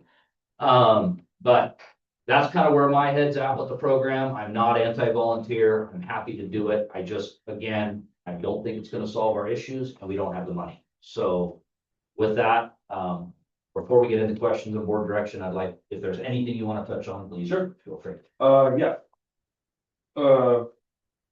First, I'd like to start off by saying that as long as I've been from the north side, I've been part of the volunteer program here and assisting with getting volunteers on board. I have been in charge of it 2 separate occasions. Currently, I've been running the program for probably about 3 years now. And, you know, so when the community members, whether it's on social media or they come up to us in the grocery store and they say, you know, the career staff are running volunteers out, you're talking specifically about me. But I think that if you ask any one of our volunteers, that you would say that that's not the case. We're not running people out, but it does take a time commitment from the career staff. It's not just me that's doing the training with these people. It's all of us, which takes away, you know, there could be times where we're running calls or we're doing our own training and, you know, whatever else throughout the day. And we get to the 5 o'clock time and, you know, we're ready to go sit down and a volunteer walks in and we go, hey, what do you need to do? And then we'll take them out and we'll go do more training because that's what they need to do. But it does take the career staff to, you know, at least in our system to make sure that the volunteers are getting the training that they need to get, because where else are they gonna get it if they're not at least getting the in-house training? You know, we can send them off to an academy. Luckily, that's a great example that, you know, we have Carson of being able to send them off for that. But that's not the case for every single volunteer because they may not have the interest, they may not have the time availability. So we have to be able to give them the time, and I think that we do a good job of doing that. That being said, if you look at the handouts that I gave you, you'll notice that you know, their status is the first part of each member, and there are really only 2 active volunteers on the list of the 5 that we have. The other ones, you know, it's not that they don't want to be here, they do want to be here. I did reach out to all of them, and they, continue to express interest. They want to be here, but, with life and work and families and whatever else, they have struggles getting in here. That being said, there's also a list of a couple people who have expressed interest in wanting to be volunteers. I know we slowed down on recruitment or stopped recruitment altogether. But even if we were going to be taking more volunteers on, we just simply don't have the PPE, like Chief was saying, to put them into to be able to be volunteers. So that's a struggle in itself. And then, um, if we have volunteers who are sporadically active, it makes it a little bit difficult to know, okay, we've done these trainings and we've been gone, and then so we need to start over and do those trainings again and keep them up to date. We're a busy agency. We're, running around doing business inspections, talking to people, and it's hard to keep them involved and not let them, feel like they're falling behind. And I want people to participate if they're going to be part of our program. So that's all I really have to say. So I think the next step would be, depending on where we want to go with this, the first thing we need to do is fix the program. I don't want to say fix the program we have now, because I do think it's a success, but we need to figure out what we can do with the folks that maybe can't dedicate the time. We need to identify the people that need PPE. And then if we want to grow the program, I know we have 2 to 3 that are in the wings. And just so everyone is aware, the union president has been nagging me about bringing them on, and I have said, we got direction about no. So again, I know I keep beating this dead horse, but Lucas is wanting to bring on more volunteers. So the union is not anti-volunteer. But what I think he wants people that are going to be more active. The reality is that some of these folks are going to come to the door. And I'm going to pick on you. At some point, you're going to get the call, you're going to get a job, and you're going to go take that job. And if you don't, I'm going to slap you. But the reality is there's some day that you will not be a Northside volunteer, and that's okay. But we have to understand the demographic has changed now. The people coming through the door are interested in dabbling in this as a career. And so you can take one approach, which a fire chief that I know of did, is said, well, I'm not going to qualify them, certify them, and I won't ever send them to training, because as soon as they get certs, they're going to leave me. I don't think that's right either. So we got to find a balance there. So I think depending on what you guys want to do, and I will turn it over to you for direction, but I think we have to address the issues that we have now, whether we go to reserves for the money or whatever, and then come to you with a staff report of this is what it will cost. I have done some analysis. It's about $7,600 to bring on a volunteer in total wrap rate. So with that being said, thank Lucas for his deep dive and uncomfortable conversations with our current volunteers. I think they all truly know the intent of why we're doing it. And thanks for letting me finally wrap this up, and look forward to the questions you have and to report. In your 7,600, does that include physicals? Background check.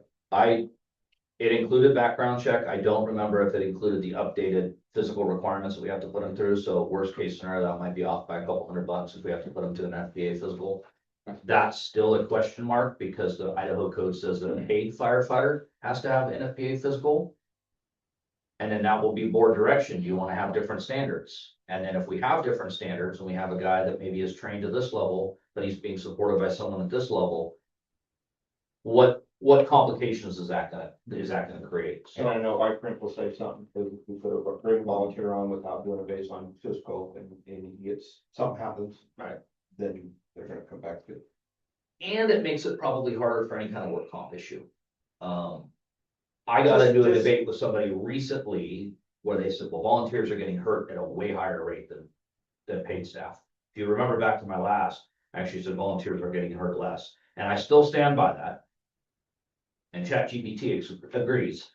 But the reason that volunteers is because they're less initial attack, less interior, more of a passive support role. And so I don't think they're getting hurt at the same rate as paid firefighters are, who are, jumping in through a second story window and things like that.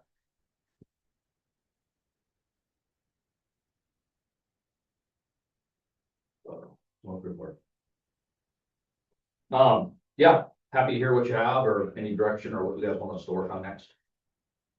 Well, first of all, I think, thank you for working on this and producing a comprehensive picture.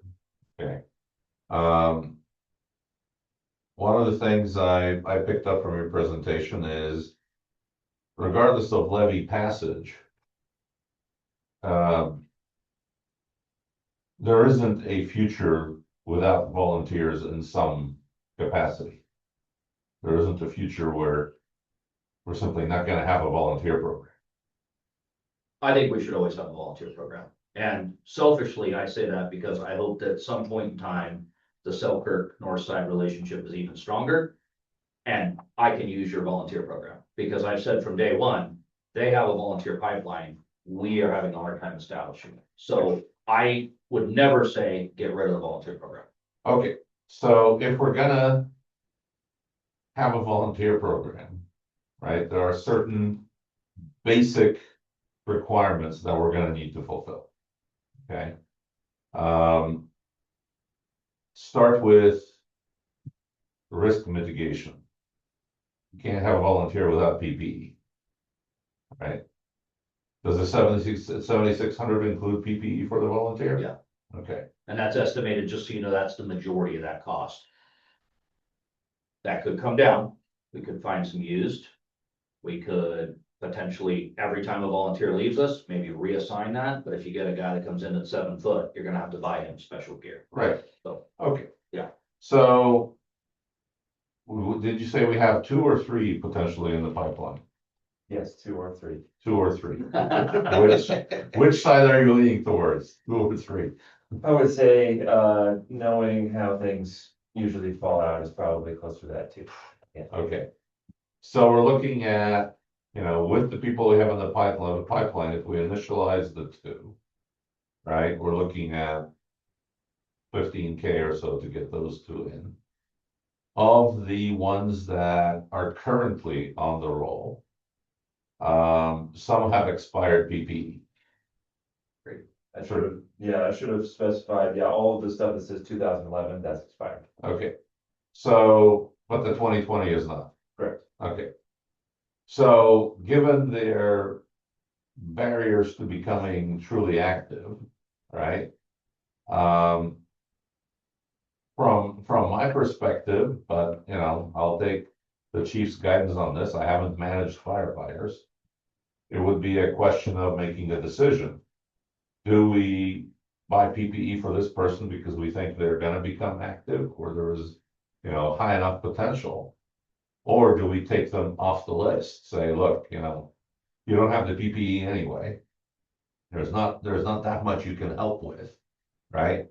And we can't, at this point in time, given our financial situation, invest in you to the tune of, I don't know, 5K, whatever it is, to keep you on the roll, right? I mean, just being upfront with people. What do you think that number is gonna wind up looking like given the 5-to-1 ratio? I mean, I know we're gonna see what in the corporate world we'd call a honeymoon burst, where the 2 people come in and they're gonna be around a lot for a while, right? And then that may or may not change depending on a lot of factors that we can't possibly predict. So if we bring on those 2 people, we're gonna have 3, right? Because we have 1 that's committed and active. We bring on 2 more, chances are we're gonna have 3 running. Would that be reasonable to say? I mean, there is a list, and I would say of the 5, you regularly see 2, maybe 2.5 of them. Yeah. Whether they're here doing shift work or coming back on calls. And then, I think the other 2 would be active volunteers, but like you said, you can't, who knows what's gonna happen with their life circumstances 6 months from now. Sure. So the only thing we can say is if we spend, let's say 30K, all right, get people kind of up to date on PPE and so on and so forth. We're gonna have 4 volunteers for 6 to 12 months that are gonna be fairly active. And then we don't know, right? fair statement, chief? Okay. It seems to me that with our staffing level, a number of 4 would be a significant booster to our capabilities. Even ignoring the issue of the levy. You know, getting an additional 4 people that are on to the standard you want with the equipment that you want them to have. That's a large percentage.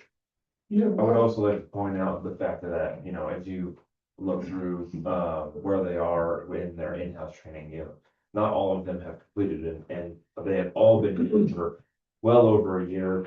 Some of them, you know, up to 6 years at this point, and, you know, they have not completed their in-house training, and that is, you know, maybe you can say that that's our fault, but it's, you know, it's hard to hold their hand and get them to commit to doing the training and all those other things. Without looking at fault and past, because we, you know, until someone invents a time machine, that's gonna, what's happened has happened. Would it be fair to say that you could, you know, getting them new PPE and, you know, we're kind of re-engaging, that you could get those 4 to improve their training situation? Mind if I speak to that? Though I don't mind if you speak, but I would like to, with a point of, Carson, how long have you been here? 3 years, sir. Carson, would you feel comfortable if we just said, you go out and take all the calls by yourself? No, sir. But I'm not talking about taking calls by themselves. I'm talking about integrating them into a rational schedule, like what the chief was putting up on the slides. Right? And how they're integrated, that's up to you guys. I think what Lucas is leading toward, but hasn't actually said, but I can speak from personal experience is you don't just walk in the door and get handed PPE and become an integral part of the team that's gonna go deal with a structure fire or getting somebody cut out of the car. Or even a medical incident where it takes time, and so you have, I think everybody's gonna have their own opinion. I think somebody who really goes at it hard, you're probably looking at a year before they're gonna become an integral part of the operation. Okay, is that the number? Yeah, I started my career, doing, structure fire as a volunteer in 2015. It took me till 2017 to get my firefighter 1 and EMT. And then it took me probably another 7 years to be comfortable responding to fire by myself as a resident out of Dover.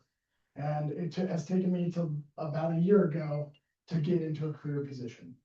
So, I know I had the circumstances where I was working for Idaho Department of Lands during summer, and I was able to commit the time to doing structure fire in the winter as a resident.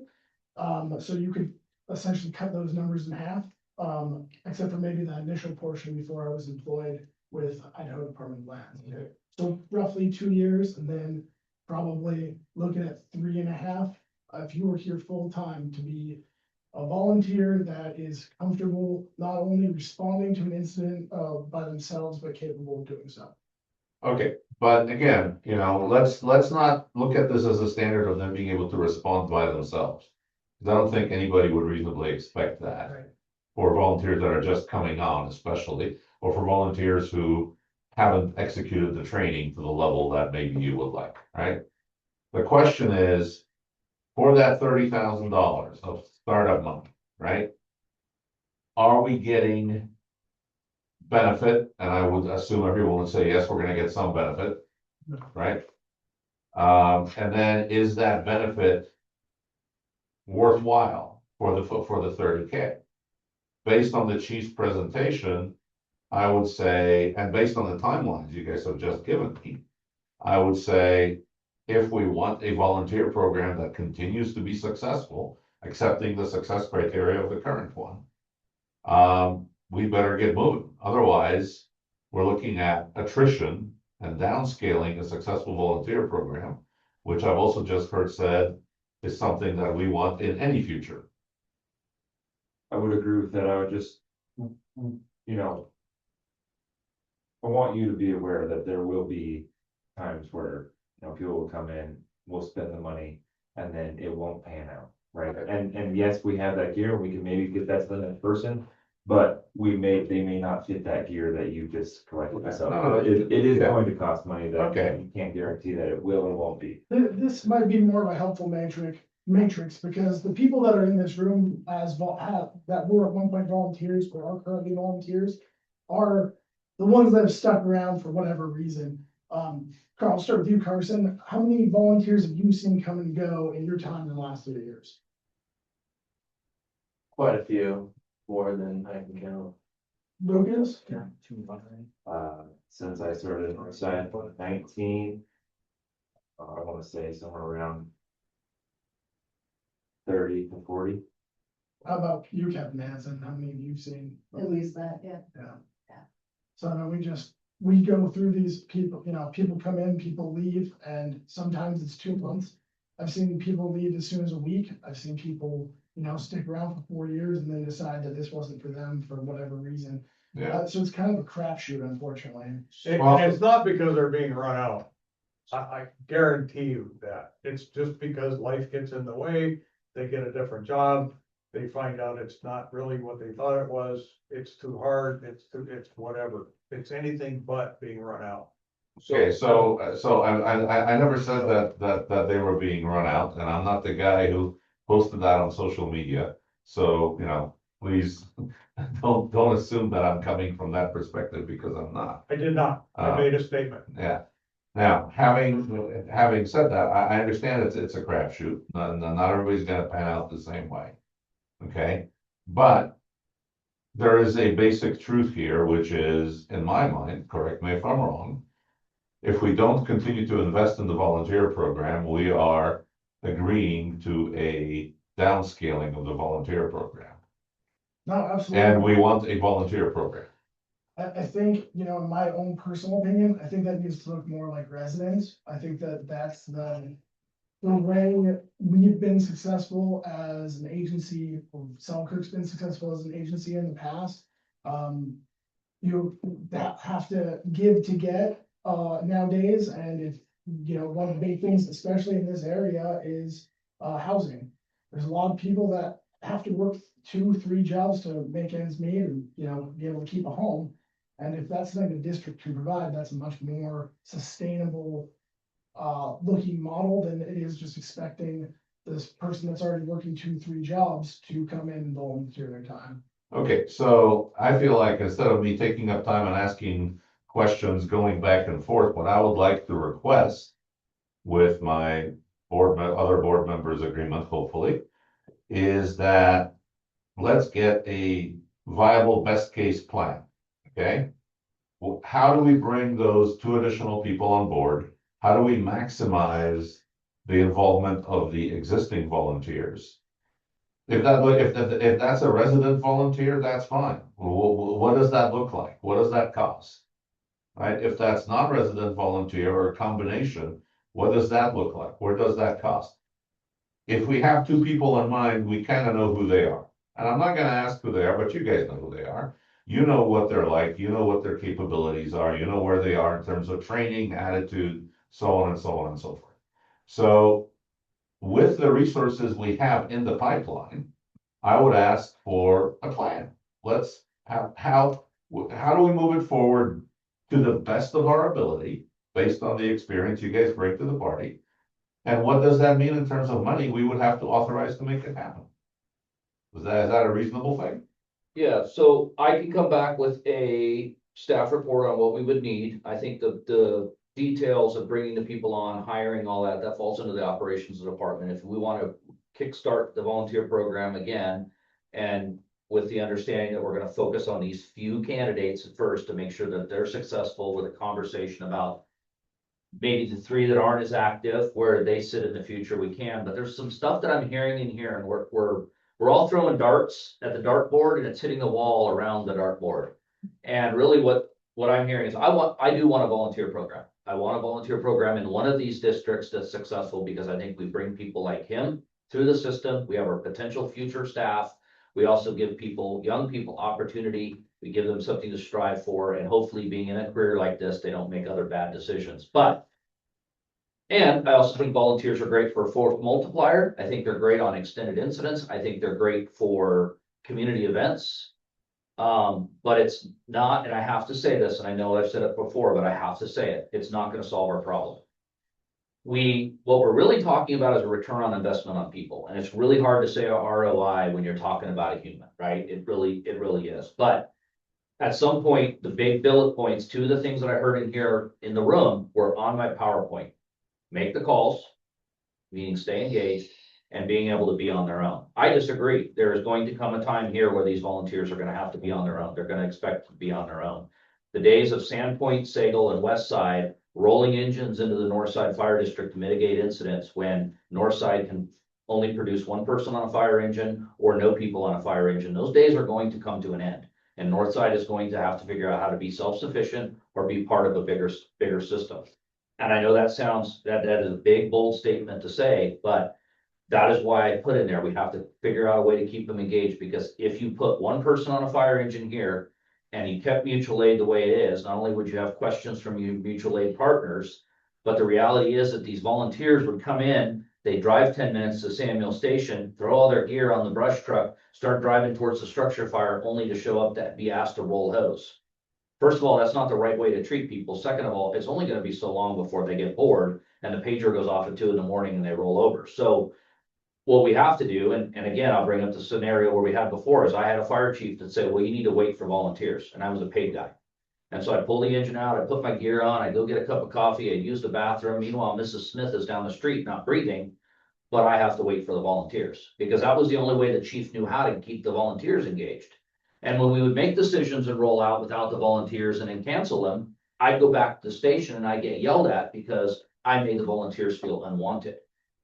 And when I made my presentation last time, you felt me pushing on some bruises. I've got some deep scars from the volunteer program of trying to resurrect them, failing, and then also being in an organization that was like that. So again, he's not gonna want to picking on you because you're just here.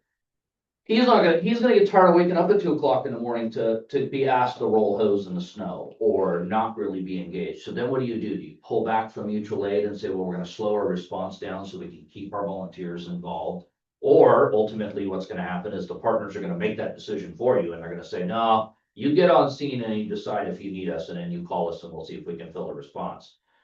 So I have to say that it has nothing to do with, I completely agree with your direction. If that's the direction from the board, we'll put a budget together, we'll have some conversations, we'll right size the program, we'll invest in some new people.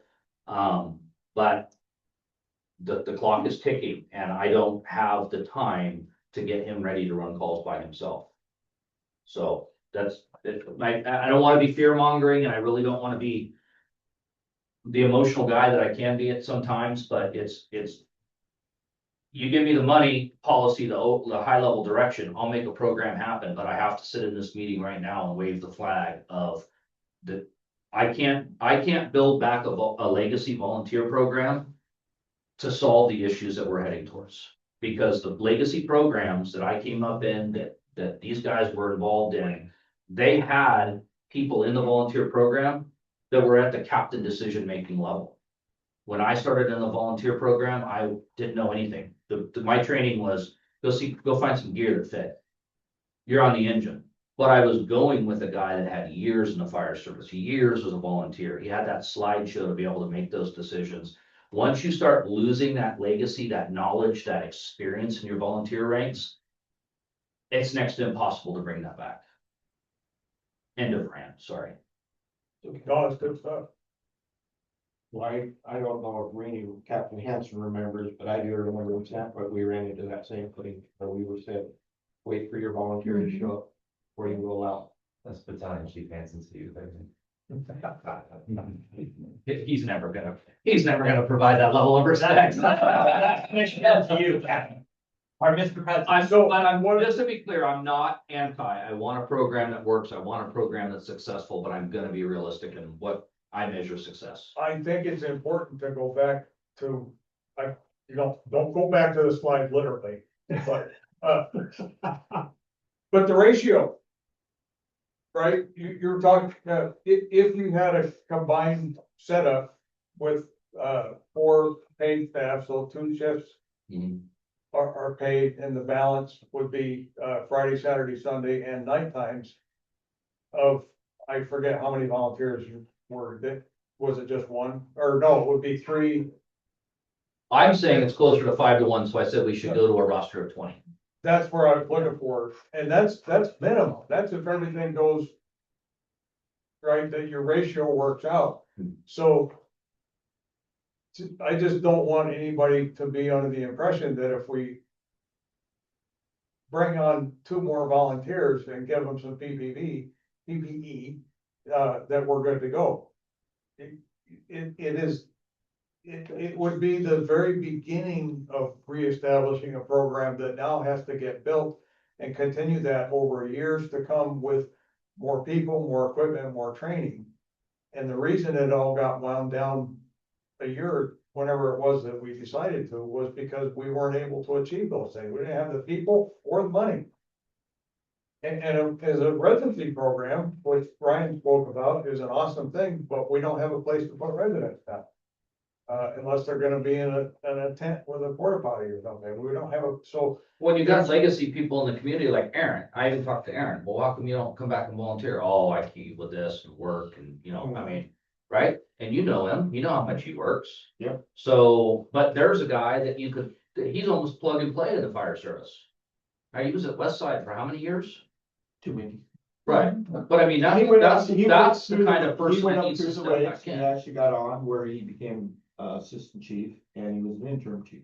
And that's why, and I know that the union won't necessarily want to talk structure, but in programs that I've seen successful or programs that I've fought to bring back, I always said the first key component is a volunteer captain.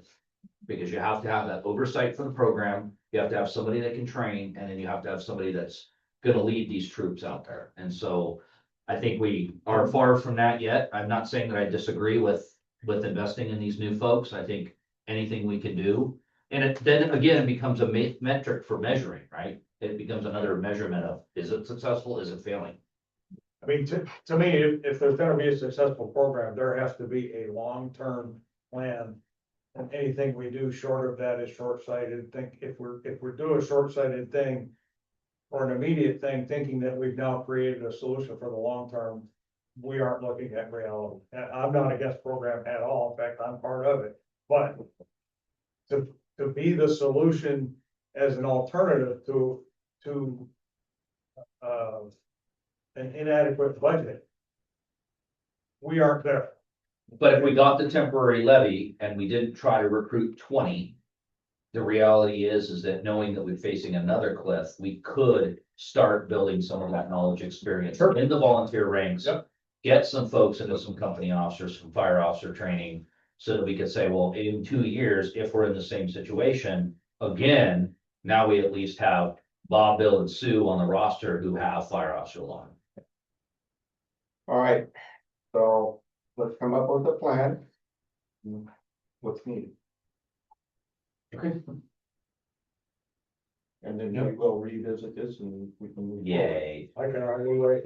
Yeah, I haven't said a lot, because Captain Hampton and I are both in the same, we both started off as volunteers and we went through the whole process. Ours, Nick, ours.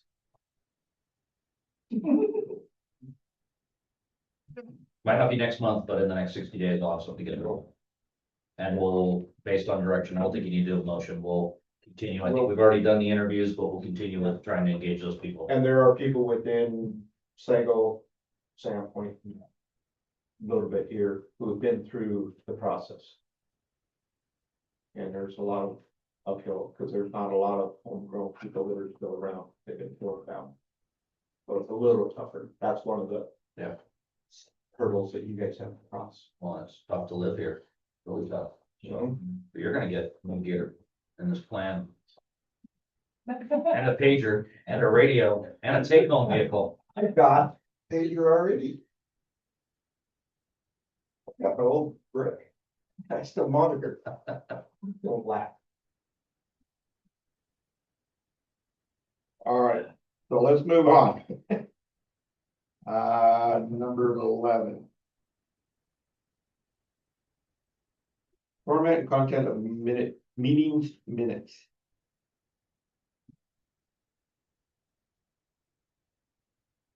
So this is something that I'm proposing simply because, while we all know that there is a floor level requirement under Idaho code in terms of minutes, 74-205, tells us kind of the floor. This is what you have to have, right? And we exceed that. We go beyond that. The thing that I have now observed over multiple minutes documents is that it's in the optional content that I think we need to provide for a process that enhances clarity, veracity, and everybody presenting to the public kind of the whole story. Okay. And to me, what that means is, quote unquote editorial comments, all right, are gonna be problematic because any editorial comment is going to, for some percentage of the time, be accurate. This is exactly what was intended. This is exactly what the intention was, what the statement was, and so on. And for some period may not be accurate. Unless the person whose comments are being summarized is consulted. Right?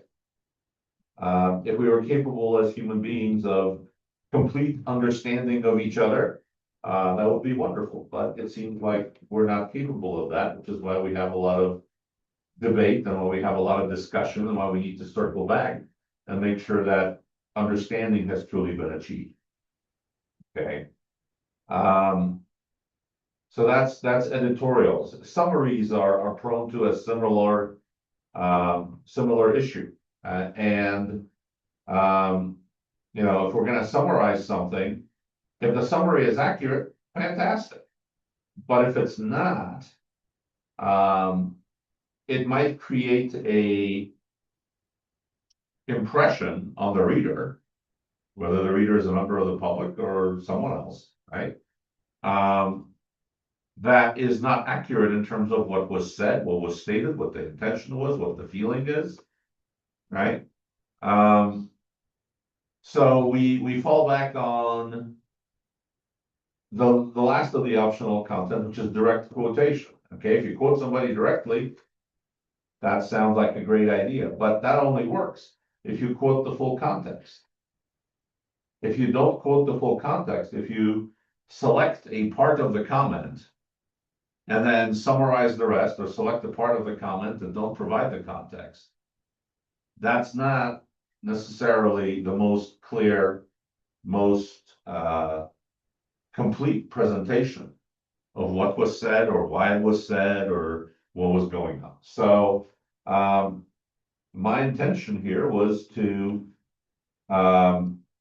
make sure that we have the greatest amount of clarity and accuracy in whatever it is we choose to put out. And there are some comments that may not make the grade, when we're joshing around and making comments of that nature. Do we want to put that in the minutes? Well, I guess we can, but strictly speaking, what does that add to the reader's knowledge? Probably not much, other than knowing there's some level of camaraderie there, right? But when it's with regard to a specific topic, I feel like we want to be as complete, as transparent, and as open as possible. And sometimes, most times, that means making sure that the speaker, if we're going to direct quote, is satisfied with the amount of context provided. Not that they can editorialize and change what they said, but simply, hey, there's this part over here that is not included in this, or that is summarized in a way that I did not intend. And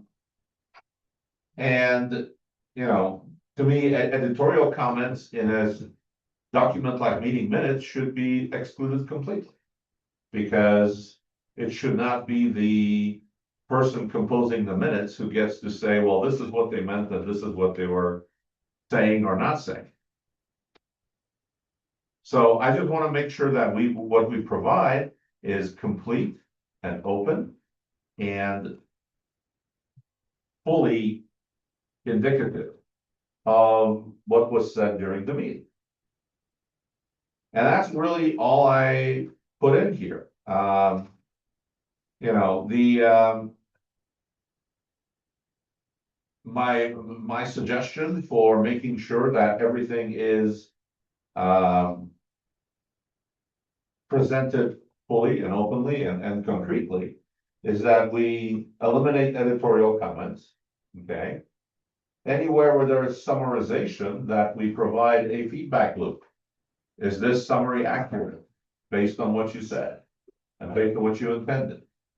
And then direct quotation to be, okay, if we're gonna direct quote, let's direct quote everything and provide full context on this particular item on the agenda. And it's just for that item, if that context will be used in some way. So these are policy rules that I have seen in many organizations. And it's just making sure that what we communicate is complete and accurate. Okay.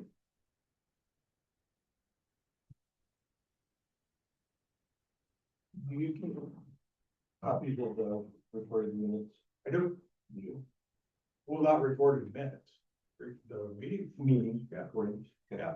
I would like to see them uploaded onto our YouTube site or our website, either one, frankly. But I would challenge, Give you recordings, you can get it up on YouTube for us. Yeah, we figured it out. Okay, Yeah, I would recommend that if we're gonna upload recordings, they go to YouTube just because they have a better server infrastructure for hosting large audio files Agreeable. than our website can. If it was the Northside logo behind them, would that be agreeable? well, sure, Okay. Well, yeah, I was assuming when we said YouTube, we were talking about the like official Northside YouTube channel. Correct. So then, yeah, the logo would be completely appropriate. Just making sure that there wasn't some other expectation. no, it's totally appropriate. Well, I only bring that up because I know we used to just do during negotiations or meetings like that, we'd always just have the handwritten minutes and that was it for. Well, these are, they are handwritten. And so we started using it specifically for negotiations of recording, so down the road, say in a year, 2 years, 5 years, you understood the intent. The intent was recorded, you could pull up that recording, here's the intent of it. Right. Because we got into big findings in that, so. Minutes are approved, minutes are approved. Well, that's it, we have a process, and if someone objects, I mean, it's like, you take say the November 6th meeting that we had here, for example, after the levy failed. Commissioner Corn was here, Commissioner Williams was here. Current Commissioner Galler, who wasn't a commissioner then, was at that meeting. And I forget how long those minutes were when I put them out. I think they were 9 or 11 pages long or something like that. And I spent hours and hours and hours. And I quoted each person who spoke, including yourself, including myself, including everybody who spoke verbatim. Which is, it's a monumental effort to do that. There's no editorializing. I would ask anyone to show me an example of where I have editorialized in the minutes. I have gone to extraordinary lengths to make them accurate. And everything that gets said in these meetings is a matter of public record. So, and I'm more than happy to put if I had a mechanism or a way to get those recordings up somewhere, I would have already done it. And if we're doing that and they're on YouTube, I'll start shrinking the minutes back to something less, I mean, I hate putting the effort in that I do, but I do it because there's a lot of, there have been, a lot of controversial things in there, and the public deserves the record of them. And we have a process where if, and Commissioner Geller, you objected to being, I don't remember what it was, but something that you had it had to do with the sale of the property, I think. That you objected to that, even though your objection wasn't directly related to the agenda, which is why I left them out of the minutes. You objected to that. And I corrected the minutes accordingly. If someone can show a place where what I have put in the minutes is inaccurate, I will happily correct. That has not happened so far. We have a process by which we vote on them. And if they're approved, but if they're not, or they can be approved as amended, then we'll approve as amended. That's the process. There's nothing, and there's no editorializing. There hasn't been. I would challenge anyone to show me where I have editorialized anything. So they're accurate, and the approval process is it. And really this policy, I think it was, you know, I proposed a policy at the last meeting. I emailed it out 2 days ahead of time so people would have time to study it. I got this roughly 2 hours before this meeting, which. Really, if I could just continue, I'll if I apologize. could just please continue without being interrupted, I'd appreciate it. So. I put my own out, which I granted is short time for people to read. Not a policy, but an objection to the policy. I could go on, or I could say, if people had a chance to read my objection, we could just call for a motion and vote. Because I really, out of respect for everybody's time here, I hate to just have this kind of thing. To me, is a huge distraction from doing the business of the district. And out of respect for people's time, if the two of you have had an opportunity to read my objection, which will be submitted for the record, I think we could face legal challenges, frankly, to have these kinds of rules. I would ask the chair if he's ready to maybe call for a motion and vote. But if people haven't had a chance to read them, you know, 2 hours isn't much to go through all of this. I've reviewed over the top of it, and I've been doing a comparison between, you guys have some similarities, I'm looking at the two differences. Well, yeah, Some of them are following You the guys are- law, that's kind of a, You you know, we guys should agree on that. on the same page, you know, pretty close to the same page on some of your.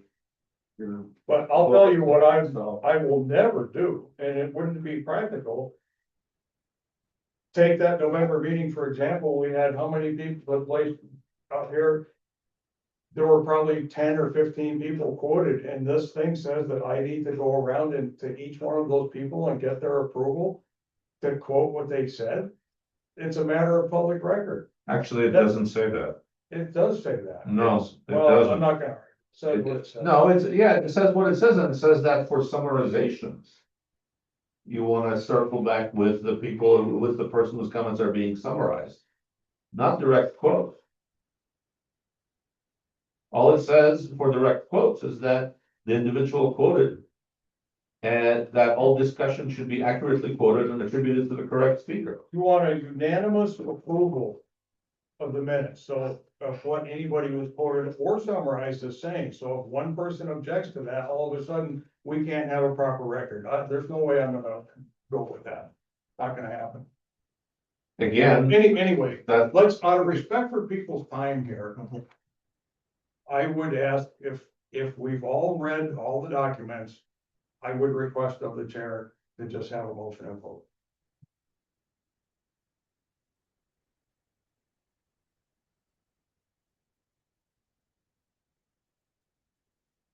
Can I read one thing? go with you. So we're talking about getting the recordings up. That's something that certainly I will work with Ryan to make sure that he has the tools necessary, the proper count. Tammy's recording the meetings. I think we started that process a meeting or so ago. If we do that and if we post, I would throw out as a possible solution that we go in a little bit more direction that the two districts do in Selkirk. And I know maybe you might not like that because there's no No, detail. I'm already there. But Sorry. my buddy, no, and I wasn't stuttering because you did that, I was trying to figure out. Well, it how kind to of say looked this. that way. Well, no, I was trying to figure out how to say this, but my buddy Chat GPT. Anyway. Idaho specific note, under Idaho open meeting law, minutes must include motions and their disposition pass failed in enough detail to show what decisions were made, but it does not require verbatim recording. Then it says what it should, date and time, location, who was present, motions made. If you look at the way Tammy does the minutes over there, and she can talk to a little bit more of it, and we're not trying to push you in that direction but Tammy's training came from somebody that used to work for the AG. Am I correct? And she gave her very detailed training when she stepped into that role, working for Sandpoint, but was the clerk for the two districts, and basically, and if you want to jump in and share anything, but basically the way we've done it over there was, and I don't remember her first name at the city. Melissa. Melissa was very opinionated on, let's do it this way, because if we get into subjective, then we get into. Anyway, I just wanted to read. what was- I would say, where have I been subjective? Nowhere. And I wasn't trying to, Well, and this but is I the want to point, make sure Yeah. this is out there and you're preaching to the converted right now. But I want an accurate record of what takes place at these meetings, and since we haven't been able to do it any other way, it's happening in the minute. I'm just. And as soon as we get the ability to do that, then I'm on board. I'm just a solutions guy, so I'm sitting in the room trying to make peace with mom and dad is all. But we're already there, Okay, if we have the tools. Yeah. Until we have the tools, I'm doing it my way. I want Tammy's opinion. Recommendation, Uh, because you have a lot more experience and understand. I think that's a great solution. So if you guys want to record them and post them, and then that meeting minutes that just record the minimum. Yeah. required. Great, let's do it. But until then, we're doing it my way. we'll use this as a test to get it up. And then once it's up, we'll share it with the commissions and we'll validate a couple meetings and, okay. And YouTube is all free, like, it doesn't cost and all that. Ryan has a credit card, he'll be fine. Yeah. I don't think- It's for Friday out. We have a account that, I don't know if we're paying a little bit or not, but we have a business account. Need to monetize that thing. We'll make these meetings entertaining, and then we'll get lots of views, and we'll get. Are you okay with that, Derek? I'm okay with posting the recording and then reducing the minutes to, per Tammy's guideline, just having the action items and voting results. And, well, Well, I don't- everything that's demanded under Idaho 74-205. And leaving it at that, and letting for detail, leading people to the recordings. And let's see how it goes once we put it online. And we'll revisit this in a couple months after we have minutes and things like that. fine, revisit all you want. I'm. We gotta validate it. Conceptually, I'm on board with this, but I am not going to be constrained to say the only thing that can be in the minutes is actions that were taken and who was there. That's nobody in their right mind. Well, I'm sorry, that was pejorative. I shouldn't, let me retract that. I don't know of any organization that would do minutes with only that. And I don't think it's in the budget interest, but conceptually, I'm on board. If we get recordings up, for everybody to look at, awesome. Something I've always wanted.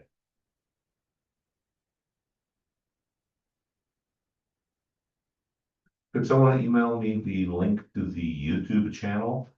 I'm going to make my first executive editorial decision and put that on the website, so one can connect to our YouTube channel. Front and center.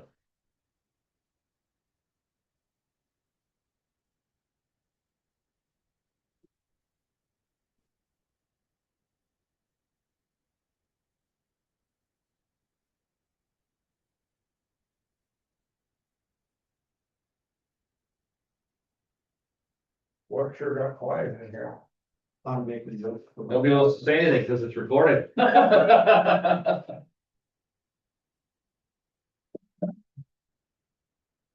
And I'm sorry I threw you under the bus.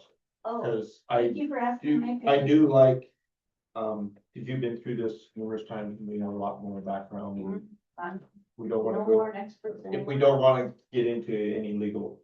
Oh, no. Tammy, I you don't are know. modest, but you're a far more expert at much of this than the rest of us.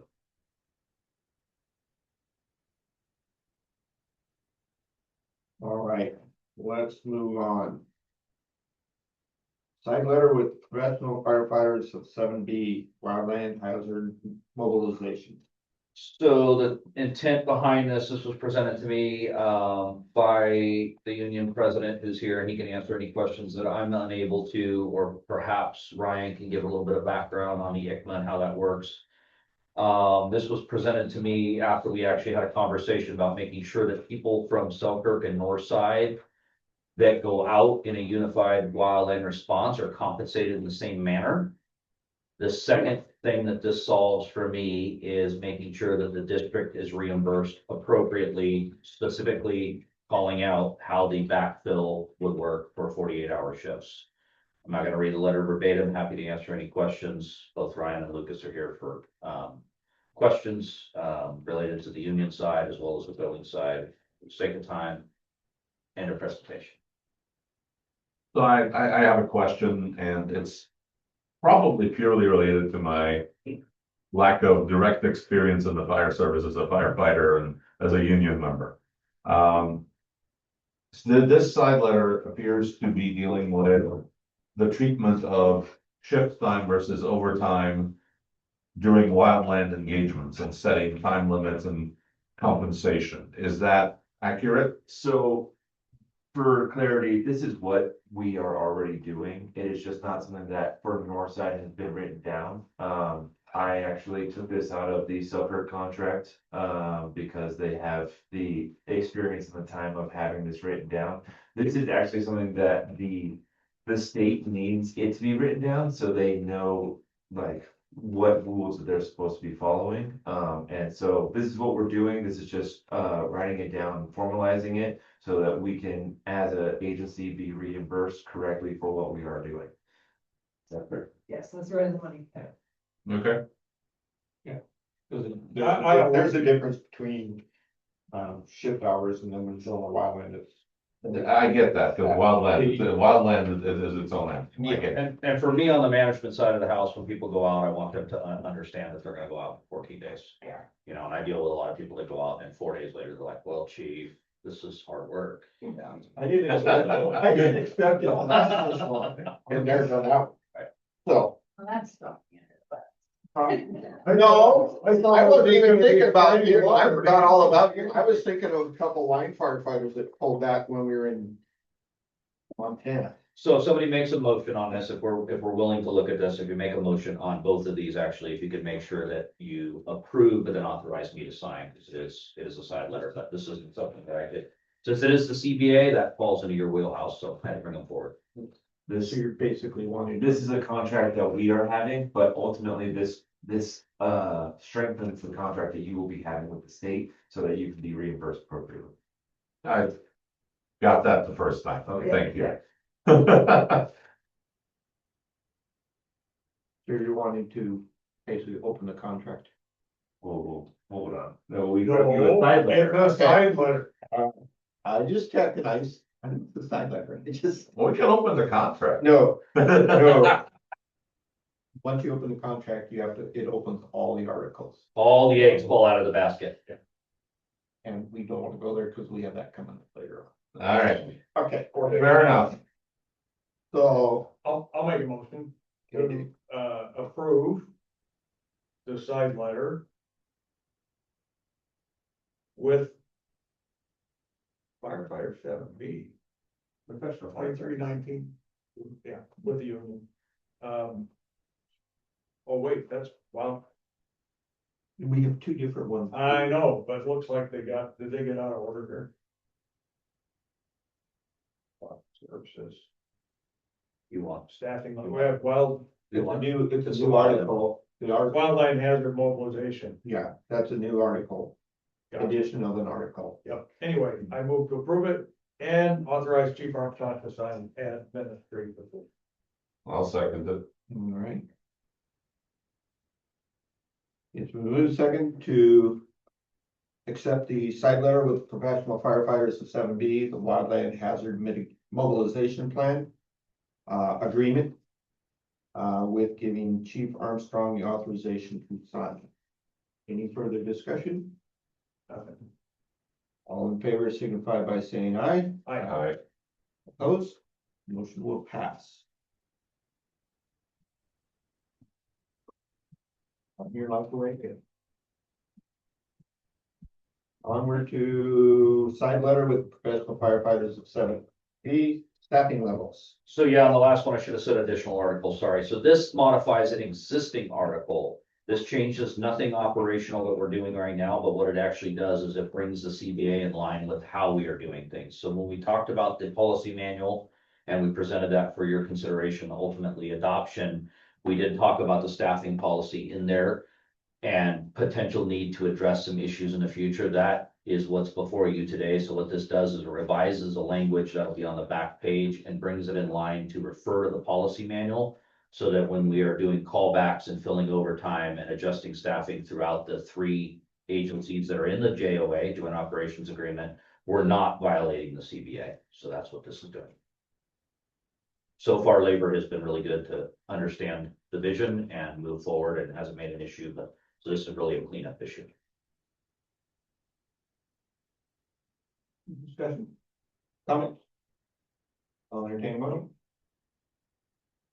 Move again to approve the, slide letter with professional firefighter for 7B, local 2319. And authorize, on staffing levels, authorize Chief Armstrong to sign administrator.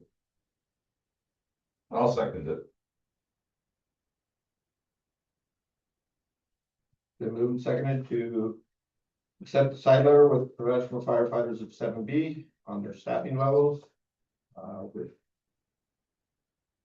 With Chief Armstrong being authorized to sign. All in favor signify by saying aye. Aye. Opposed? Motion will pass.